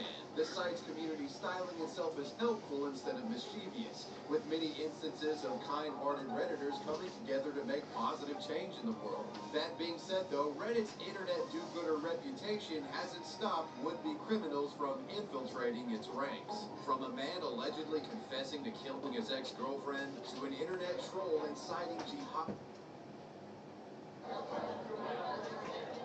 Alright class, settle down, and let's get into the lesson. So I'm sure that all of you are familiar with my previous lecture detailing every controversy in South Park history. It is my most popular lecture, and it was your homework to review this lecture before class today, so if you haven't reviewed it, say something now. You. I can see it in your eyes, you definitely haven't reviewed it, so you fail. Anyone else? Fuck. Okay. You may recall from that lecture that I deemed 2 episodes of South Park the most controversial, and even went as far as to say that they may be the most controversial episodes. Too much of it is true. Television. And like, while I gave a brief history of those episodes, the story goes those guys are really talking about these 2 making sure that the economy crashes and that certain things happen a certain way. They don't talk about it as if it's something that could happen potentially. They talk about it like this is what's going to happen in 2023. So we have to make sure that everybody understands this and is ready for it. What could they have possibly done in these episodes to warrant this response? Yeah, we are responsible for it, but this is the story of 200 and 201. This is that time South Park almost started a war. I don't know what to say about that. That's what can I do about it? Go, hey, you guys suck. I think that all of you at the top 1% economically needs to give up what you have and give it to everybody else and just make an equal playing field across the whole planet. That's kind of what needs to happen. Now, I would never encourage any sort of piracy or illegal activity. Kind of. I would advocate piracy, but I mean not personally. Not that I personally pirate everything that I possibly can. That would be wrong. Piracy is wrong. Right. With that out of the way, let's get into it. Season 14, Episode 5 was South Park's 200th episode, airing on April 14th, 2020. And to celebrate, Matt and Trey decided they were going to take a look back at South Park's good idea. moments. It would be a massive celebration of the show. Things are underway. Famous moments, but still be an original storyline. The episode kicks off with the 4th grade class on a field trip to a fudge factory. No, the Nissan Leaf really still can't do much. 107 miles isn't too bad. Bad, which is a reference I am very curious to see what happens with these new diamond batteries, the new solid-state batteries. It's just supposed to be able to charge extremely quickly and hold a shit ton of charge. And they're supposed to be able to be rechargeable for a very long time. So I'm excited about that shit. Cruz is incredibly offended by this remark, completely denying his fudge packing and threatening to sue the boys and the town for claiming Oh man, these fucking fudge packers. the episode Trapped in the Closet, which What caused the its own fuck? controversy due to its critique of Scientology as well as its Fudge portrayal of packers. Tom Cruise, Fudge who was placed packers. in a closet for the entirety of the episode, completely refusing to come out of the closet. My previous lecture goes into a deeper look at the entire controversy, but in short, Tom Cruise was not happy about his portrayal. Staying liquid is a good threatening idea. to sue and possibly having the episode pulled from being rebroadcasted. Cruise, because of his anger from being called a fudge packer, decides he will not take this slander any longer. He calls together every single celebrity that has ever been ridiculed in the town of South Park to join together and fight back against South Park. He suggests a class action lawsuit against the town, and everyone is on board with the idea. They also learn that his house is pretty hard to navigate since he needs a lot of room to store all of his clothes. Oh, just the door down the hall there, Jerry. No, that's a closet. Go down more. No, that's a closet too. No, Jared, that one's a closet. No, That's a closet. that's a closet. No, that's a closet.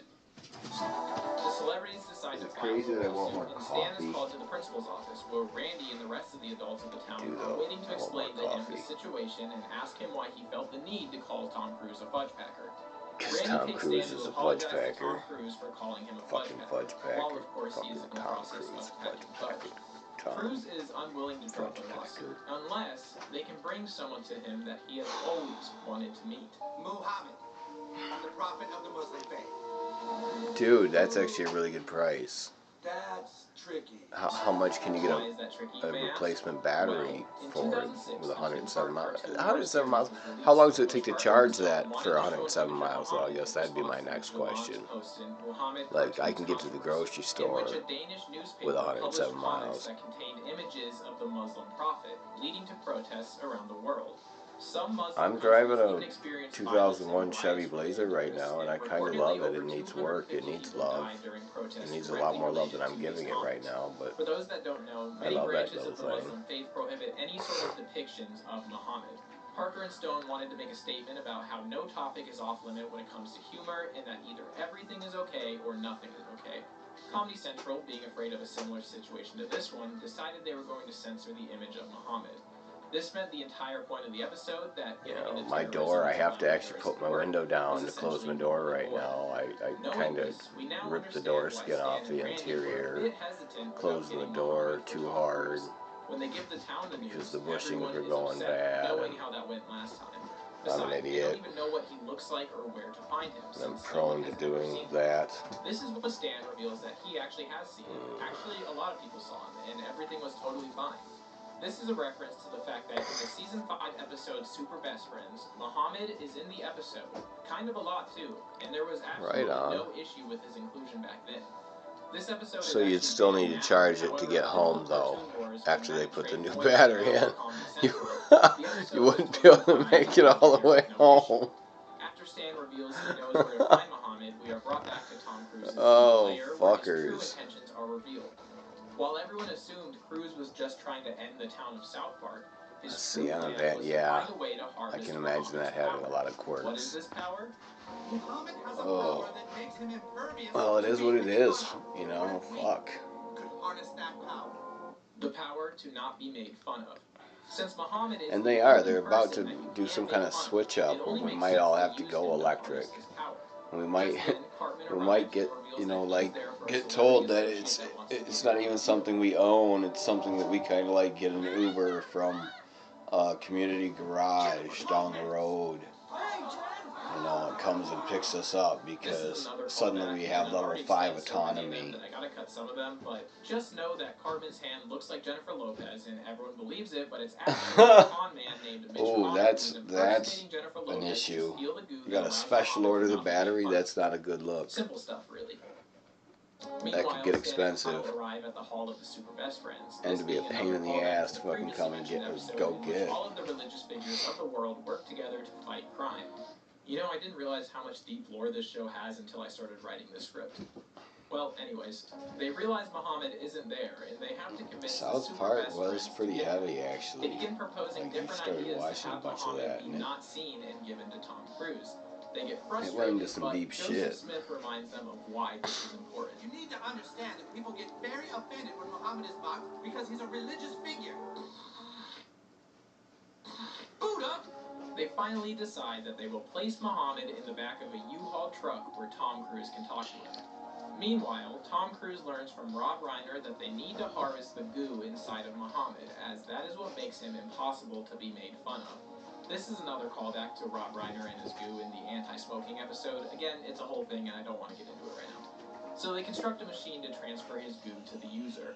So now Muhammad is in the back of the U-Haul. EV rides? When Okay. they realize that Tom Cruise wants Muhammad in his limo. He still isn't allowed to be shown though, so they decide they need to put him in a mascot costume to pass him over. The limo arrives, and Muhammad, dressed in a bear costume, is walked towards the limo. But just then, Mr. Garrison reveals that he received a letter from an extremist group saying that they will bomb South Park if they give Muhammad to the celebrities. They don't believe the letter, and as they are walking Muhammad into the limo, it suddenly explodes. When they look closer at the note, it details that the group wants Muhammad for the same reason as the celebrities, his power to not be ridiculed. So, exactly who are these radical extremists that don't want to be made fun of? Tom Cruise always deserves to be made fun of. He is his own living joke. I don't know that man. Then we see that Cartman has walked out on Mitch Connor, saying that he doesn't want to go along with the plan anymore. This is until Mitch Connor mentions that he has info on Cartman's father. He tells him that everything about his mom being a hermaphrodite was a lie to protect a group of people, and he can help him find out who his real dad is. Hearing this, Cartman is back on board. Back with the residents of South Park, they realize they have no choice but to give Muhammad to the Gingers. Tom Cruise is incredibly upset, and he realizes that the only way to get what he wants is to fight fire with fire. He needs to threaten them with violence to get his way. And who does he call upon for such a large task? He calls on her. The one celebrity that hasn't appeared in this episode yet, but is more powerful and holds more hatred towards South Park than all of the others combined. Barbara Streisand. Or should I say Mecha Streisand, as she was turned into a kaiju way back in season 1. They reactivate her, and being that she has more beef with the town than anyone else, she is ready to go. Meanwhile, Cartman visits Mr. Garrison, asking to speak with Mr. Hat. Another name that we haven't heard in years. It's Mr. Garrison's puppet that also has a mind of its own. Back in town, the Gingers arrive and demand that Muhammad come out of the costume to prove that it's really him in there. And we end with Mr. Hat admitting that the results of Cartman's paternity test were altered. Okay, so that's episode 200. Pretty typical South Park. Lots of callbacks and references to celebrate 200 episodes, but nothing too crazy. All around, it was a good episode with an interesting cliffhanger.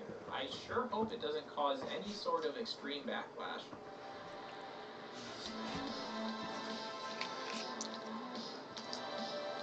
Yeah, we probably should have seen this one coming. Shortly after the airing of 200, a post was made on the website Revolution Muslim, which was known for its extremist and fundamentalist Muslim views, often praising acts of violence committed in the name of Islam. The post read as follows. We have to warn Matt and Trey that what they are doing is stupid and they will probably wind up like Theo Van Gogh for airing this show. This is not a threat, but a warning Scientology is of dangerous. what will likely happen to them. Like The post included a photo of crazy Theo Van Christian Gogh, dangerous. killed by a Muslim extremist. Theo was a Dutch filmmaker who had previously made a documentary surrounding the violence against women in some Islamic societies. And he did something weird to that Also girl. included the addresses of What was her Comedy name? Central's New York and Los Angeles She used to be kind of headquarters, famous. South Park Studios, and even a Colorado home owned by Matt and Trey, stating you can contact them or pay them a visit at these addresses. So basically the post said, listen, this is not a threat, and we're not encouraging anything, but we killed this dude for a pretty similar reason, and if we're looking at history, I mean, there's a pretty good chance something similar will happen to you guys, so fellow extremists viewing this post, do with this information what you will. Oh, and here is a list of all the possible places they could be at any given time. Again, this isn't a threat per se, just letting you guys know. Sincerely, Extremist Group. When this post was made, it was quickly covered by major news outlets around the world.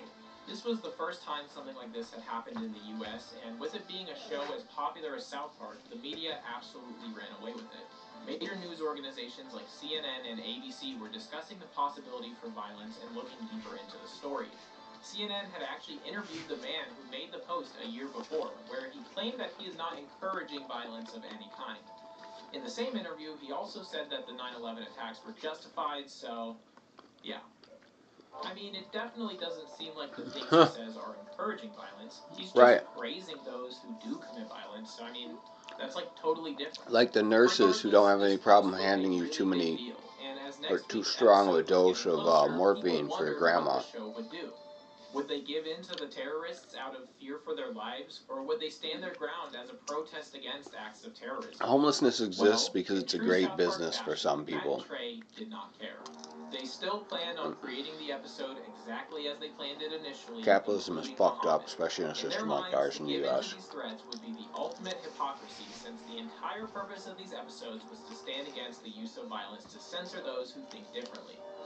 They were meant to be statements about the importance of free speech and how giving into terrorism even once will encourage others to do the same thing for the things they disagree with. In their minds, making the distinction between what is okay to make fun of and what isn't okay is a slippery slope with potentially dangerous consequences. So, Matt and Trey had made their stand, refusing to give in to the demands of terrorism and attempting to cross lines that had never been crossed before, even if it cost them their life. They were not going to back down. They're badasses. The only problem is, Matt and Trey don't actually control what airs. That's Comedy Central's job. And well, let's just say they had different plans in mind.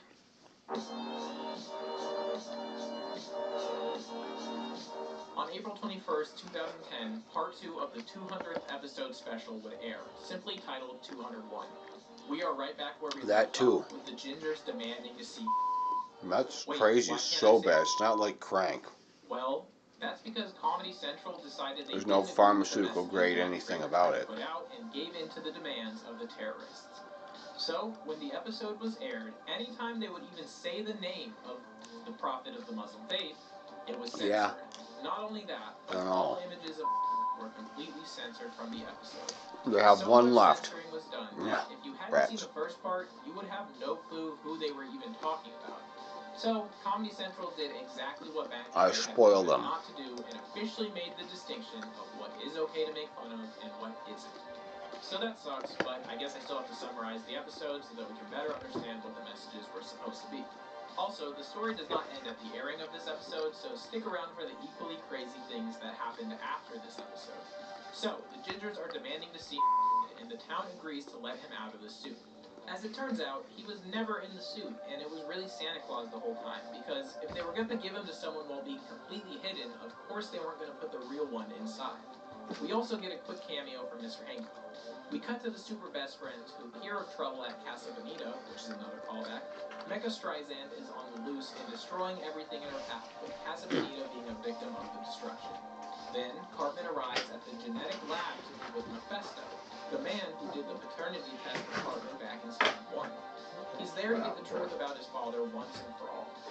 Then we go back to Mecha Streisand, who's still terrorizing the town while she's... Oh. I think this is my favorite episode. Anyways, Stan and Kyle meet up with Kenny, who is hiding the real... As previously mentioned, he is completely censored and doesn't say anything. They come up with a plan to satisfy the needs of both the Gingers and the celebrities. They need to go to Mephisto's lab. The super best friends show up and take on Mecha Streisand, however, their powers are no match for hers. Meanwhile, Stan, Kyle, and Kenny arrive at the lab. They ask Mephisto to clone him so that both the celebrities and the Gingers can have him. The super best friends radio back to Moses to ask for help in coming up with a plan to take down Barbra Streisand. They decide to distract her with the one thing that she can't... You cannot take down a Streisand. Oh, I know. Barbra It's not Streisand possible. Can't resist singing duets with Neil Diamond. Then they split up to go get everything they need. Back at Mephisto's lab, the Gingers break in and kidnap everyone. Since they now have... They radio over to Tom Cruise and tell him they're willing to share if the celebrities allow them to use the goo machine. And it's what? It's to sell tents at Walmart? The method is just steal the tents. So it's a tax write-off which is then lit up to reveal a chilly theme for Walmart. Chili-themed carnival. Where have I seen that before? Really? And that voice sounds pretty familiar. Wait a minute. Revenge is a dish best served chili.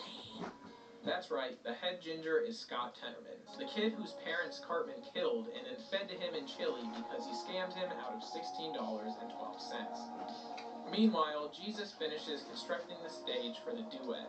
Oh, I literally just now got the joke that he's a carpenter, so he builds stuff. Anyways, the duet with Neil Diamond and Mecha Streisand begins. Scott Tenorman then reveals to Cartman that he spent time in a mental institution after that traumatic event, where he would study Cartman's life, plotting for revenge. He even learned the name of his real father. At the Ginger Layers, the celebrities begin the process of the goo transfer.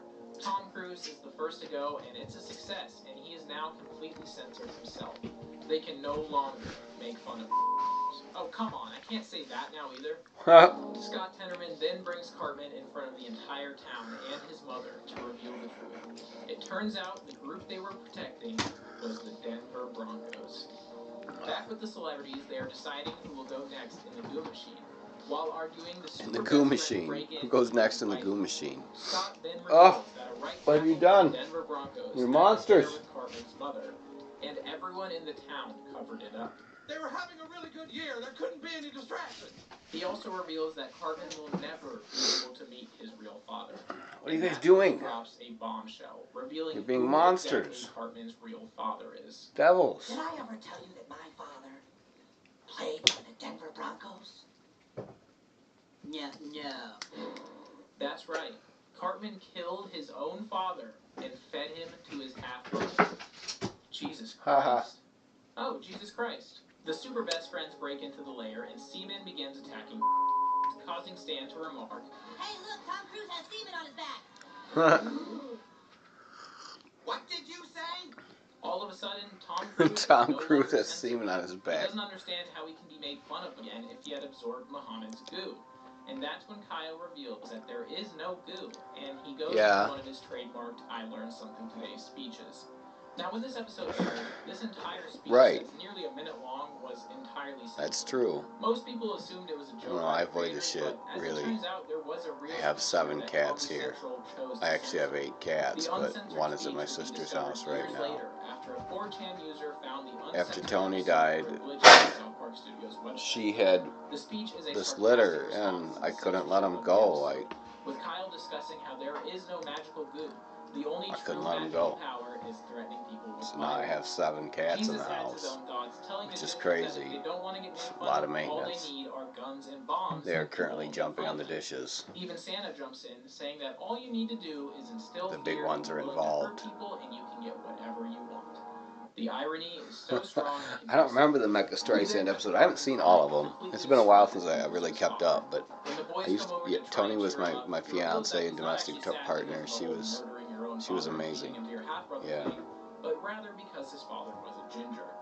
Then Mitch Connor appears to encourage him and remind him that while he may be half ginger, he's also half Denver Broncos. So yeah, so China had babies, and he has to move on due to the warrants out for his arrest, and he does so in an emotional manner. I couldn't let him Boys go. go and apologize to Tom Cruise, who is in tears. So now I have a bunch of cats all over the place. Wishing that he could find somewhere to go where no one could make fun of him. The boys come up with an idea, and in one final callback, we cut to Tom Cruise on the moon with Will Ziak, and the credits roll. Oh God, that was years and years and years ago. When I first saw it, I saw it on VHS bootlegs that a girlfriend had brought over. That was my first exposure to South Park, and it was crazy. I really hadn't seen anything quite like that. From all streaming services and can only be found in one DVD box. Every other episode of South Park containing Muhammad were also removed from air and streaming services, including the original Super Best Friends and both of the Cartoon Wars episodes. To put it lightly, Matt and Trey were not happy with the censorship in this episode. They posted a statement to the South Park Studios website detailing their disappointment with Comedy Central, stating how in 14 years they had never released an episode they couldn't stand behind. They had sent their version of the episode to Comedy Central, who decided to alter it. They ended the statement with a slightly passive-aggressive remark, stating, We'll be back next week with a whole new show about something completely different, and we'll see what happens to it. Yeah. Despite the threats and backlash, Tony's death was ever taken against Comedy Central is coming up soon. It's hard to know whether the censorship actually Dude, The Onion was great shit. I personally find it hard The Onion was good stuff. That they still make videos from time to time. You could find some of The Onion and stuff, but I don't think it's as funny as it used to be. They're probably using Chat GPT, which is like a dead zone. I'm not impressed with Chat GPT. Like in the first week, it was badass, but then a month later, it was like, what'd you guys do to it? Discuss how what he was saying is protected and that he can't be arrested. Certainly the comment on this website is very ugly, but it is certainly not specific enough to get anyone arrested.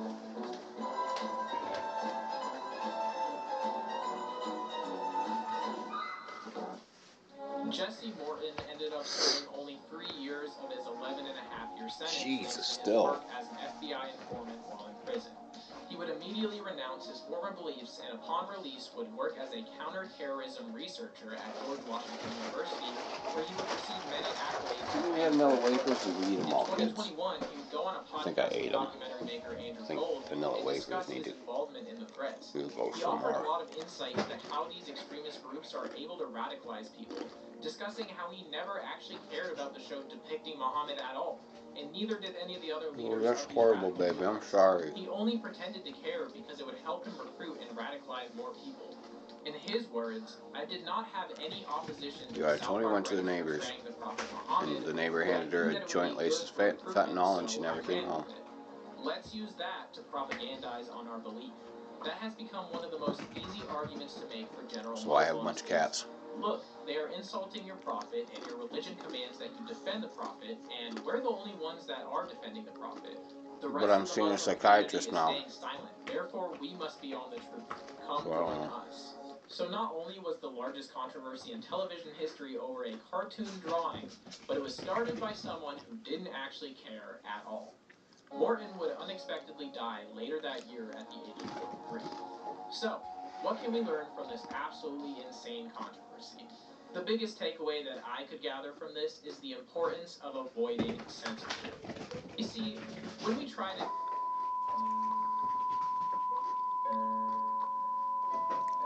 By allowing freedom of speech, we are If you take anything away from this issue, just remember that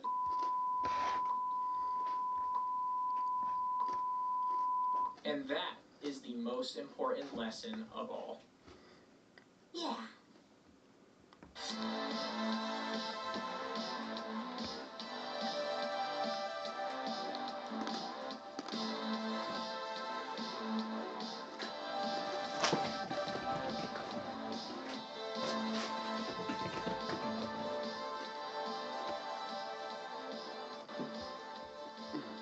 Yeah, there are articles and articles.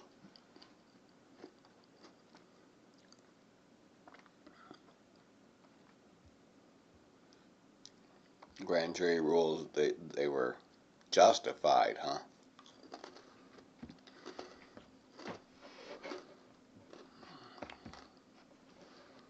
That fucking sucks, son. They were justified, huh?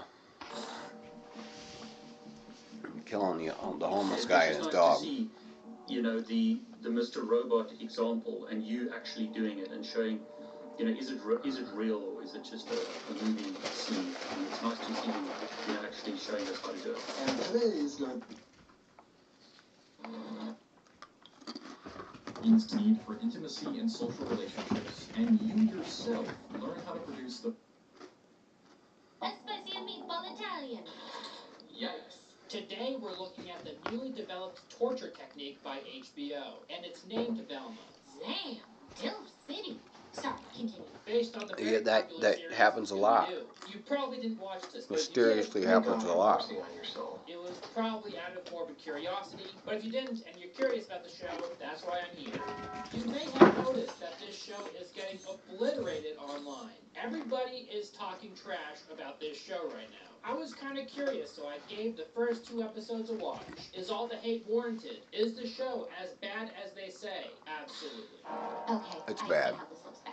While I don't think It it's fair to sucks. judge a piece of media on its trailer alone, the trailer for this show did not bode well. If you're one of the people that saw the trailer for this, then you probably noticed all the warning signs. No funny jokes, very awkward dialogue. Imagine how unfunny the show is if in the trailer there isn't a It sounds like a lot of back patting. Oh, sorry, I'm not a drunk. On the verge of losing Washing each custody other's like backs. every other woman solving murders these days.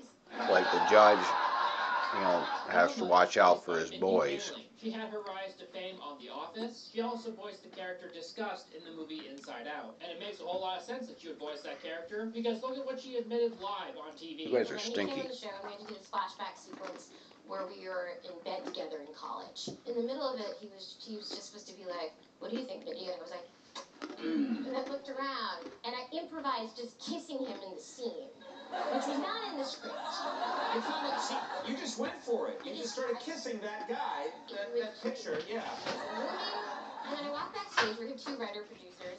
Hey, man, what are you doing? You could be sued for that. And I got very scared.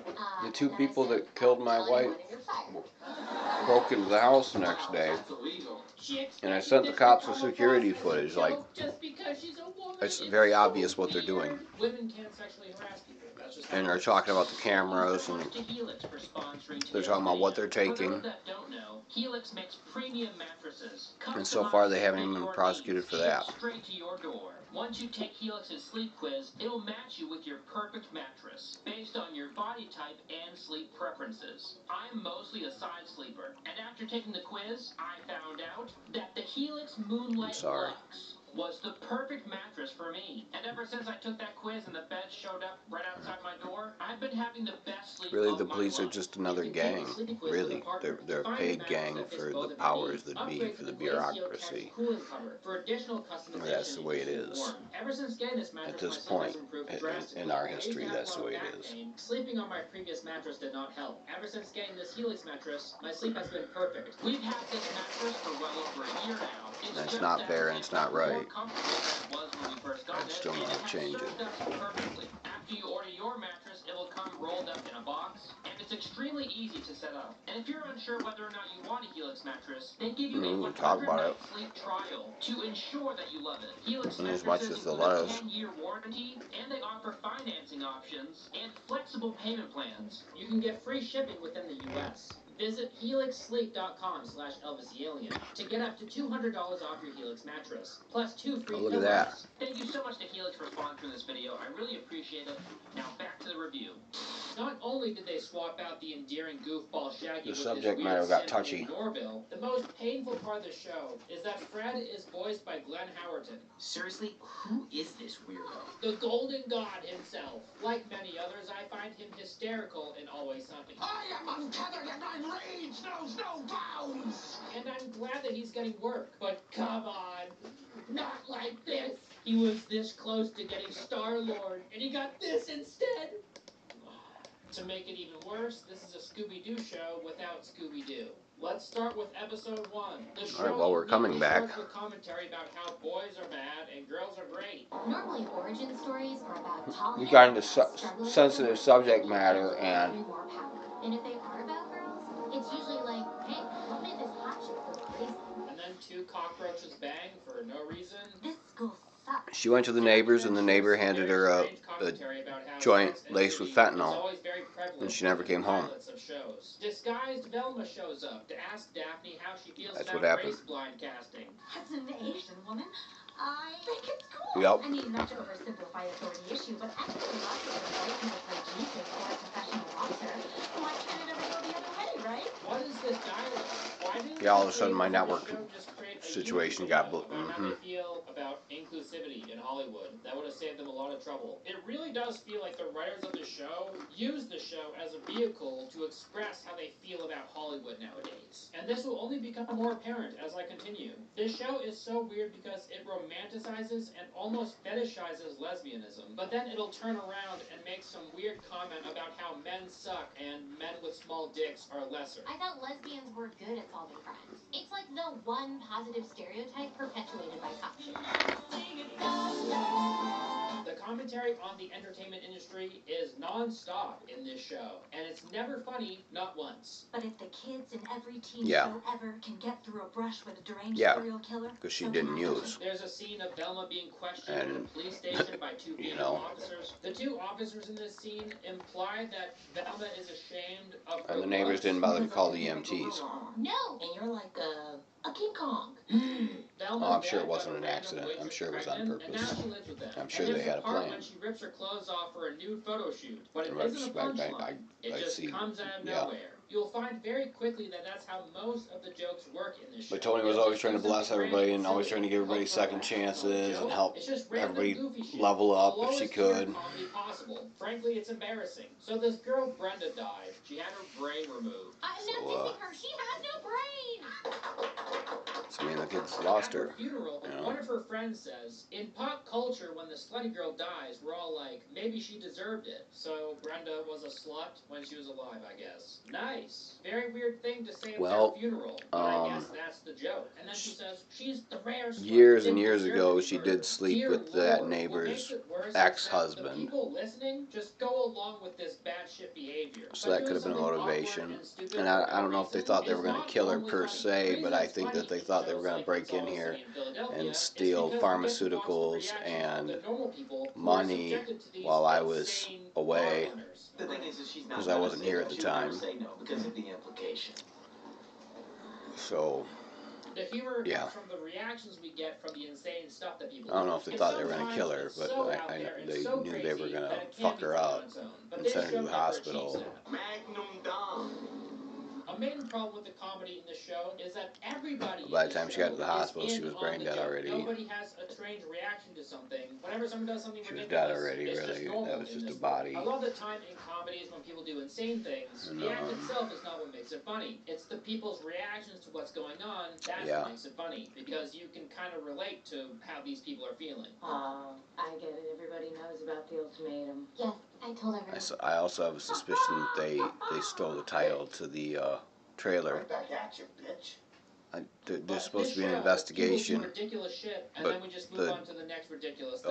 Norville detective picks up hasn't Velma and keeps calling called me back voicemails in DMs months. over and over and over again. I kind of think she got pissed because I went to the media at one point and I know what VMs are! and wrote to a local news agency, got into details about things, and said, look, you know, That's why it's funny, because he does it it's been over months and months and over nothing has over happened. Over Like, and over again. You know what they this say, guy's tried to hit if me a up joke on doesn't social land, media. just say it 10 I've more sent times. screenshots of his location to Who the wrote this? detective. Who's in jail? Norville and Nobody's Velma been go for a arrested, drive nobody's to speak been about the prosecuted. case. Norville says something about Fucks me taking up. drugs, Makes me and feel the like music stops, me and mine don't matter. indicating to the audience that it's time to laugh.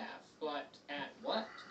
But let's not talk about this right now, because like I do need to go to bed and I can't be all fucked up, bro. It just gets worse. Okay, let's keep going. The funniest joke in this show so far is Velma looking at the contents of a camera. She reacts like she's seeing something horrible, but then her dad says, yes, it's true. So the audience is getting ready to see something horrible, right? Who knows what could be on this camera? But it's followed up with babies dressed up as vegetables. Granted, this is another random equals funny, but it was also a mystery, so it lands way harder than any other joke in the show. But it also barely lands, so... There was a morsel of comedic value during this one instance, so I had to highlight it, okay? And the fact that this is one of the only times that this happens in the first 2 episodes is astonishing. This part didn't even get a laugh out of me. I exhaled a little bit harder than I usually do when it happened, because I was like, ha, baby's in vegetable costume. That's a baby dressed up as a fucking... I definitely don't get enough There's sleep. this really awkward part when Velma is having a hallucinatory nightmare, and the way Norville gets around this hallucination is by by expressing his feelings for her. He's got a huge crush on Velma. You're like a brother to me. So he tells her, thinking it will like shock her awake or something. Her mom is always Instead, pushing she me laughs to at him, and she's call the like, "Keep detective. going, The that was detective funny." doesn't So call he me keeps back, going, but she and then the makes me hallucination call the happens. She detective. thinks it's The hilarious. detective doesn't So, call me back, after and the nothing chat for happens. And Norville, they really tried to make this guy pathetic, didn't they? I'm the funniest man alive. This Yeah. is just unbelievably painful. Norville gets over this very quickly, too. Like every loser should, I guess. Just get on with life, dude. She doesn't like you. It's revealed that Fred has hairless legs, which is Kids very live with their aunt embarrassing. now. Fred's a late bloomer, and he's very embarrassed by this. He has hairless legs and a small pee-pee, and he tries to hide them at all costs. You hear that, kids? If you're a late bloomer, you should be embarrassed. You still have a squeaky voice, An agoraphobe you can't grow hair in with a your bunch of legs? cats. Hide that. You're not a real man. You're a little baby boy, little baby. Have a small penis? Disgusting. Make sure you change that. Fred is shot through both kneecaps and then Well, it's not really something you share on here generally, right? It That's. only gets worse from here. You thought the first episode was bad? No.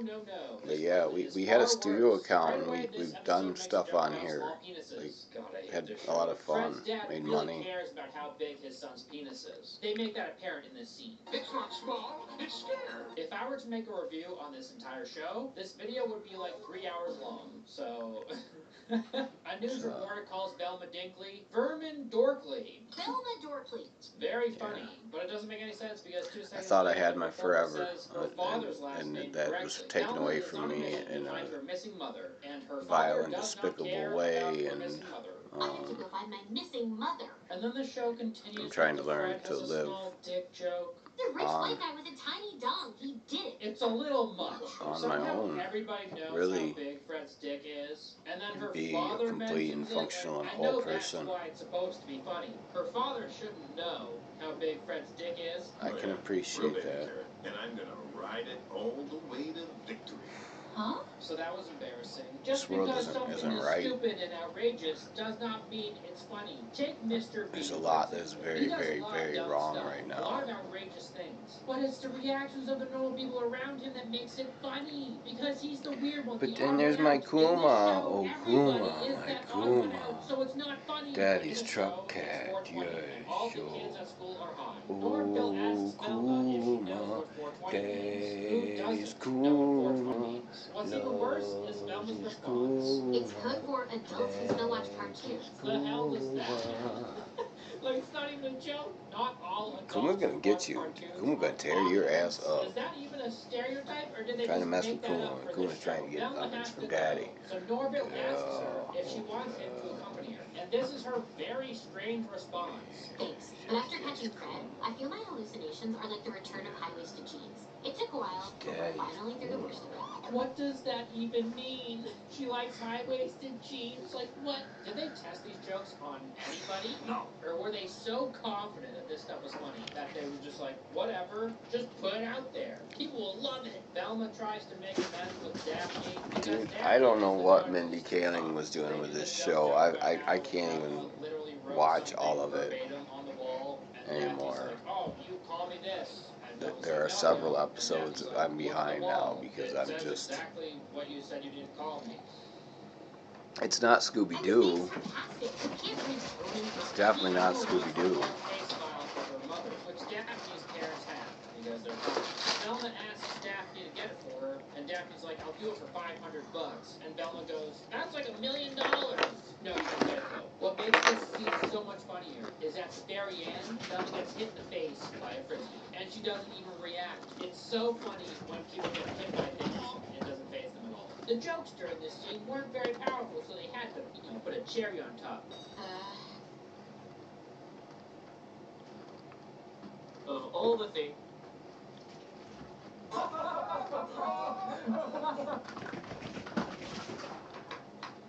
It is this time last year, January 2022, and Wizards of the Coast are unstoppable. Their parent company Hasbro has stocks at the highest point they've been in years. It is a good time.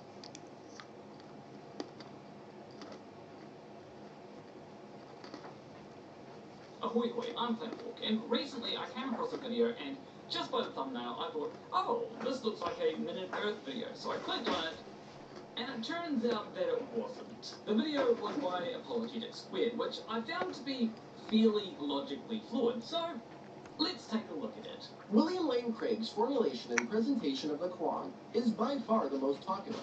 It involves two parts. A short syllogism, which Craig usually puts on screen in his debates and stuff, and then a conceptual analysis of the universe's cause. So I decided to buy a... These robots have a powerful role. Casino is a classic gangster.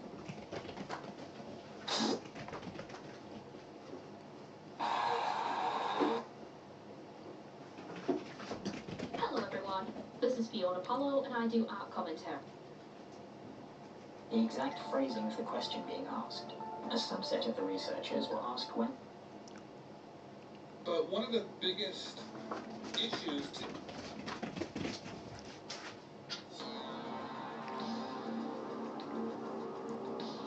The electric state is a beautiful nightmare. I don't know how else to describe it. I could say it's an art book by the brilliant artist Simon Stollenhag that explores an alternate version of the United States in the late 90s. This is true.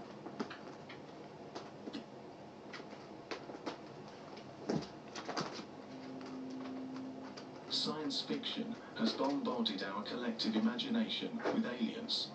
So much so that now we're pretty much obsessed with them. Every day there's someone claiming to have spotted a UFO or having been abducted by little grey beings.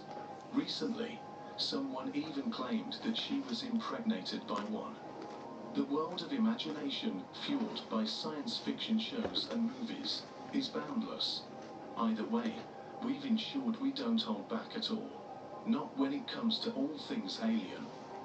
Countless extraterrestrial civilizations and interplanetary conflicts between species reign large in our imaginations and on screen. Conspiracy theories are posted by the dozen on Reddit. In the real world, however, we're yet to come across even microbial alien life, let alone intelligent, space-faring advanced civilizations. And ever since we evolved into moderately intelligent beings, there's been one question on everyone's minds. Where are the aliens? The answer to that might actually be very simple. We are being monitored, stealthily, by advanced beings who we can say are our cosmic ancestors. We can't see them, because we are the ones being watched.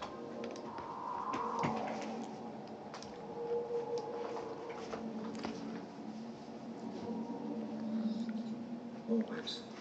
Beyond the blue. Have you ever experienced something surreal? Something out of this world, for a brief second, and then, poof, gone. Maybe you tried telling your friends and family about it, but they choked it up to your wild imagination, or seeing things. Don't be embarrassed, because that makes you a part of the thousands of other people who have experienced the same. In fact, when the United States Unidentified Aerial Phenomena Task Force tried to identify 144 of these unidentified objects, they were able to pin down only one UAP. One, that's it. What about the remaining 143? They couldn't possibly describe what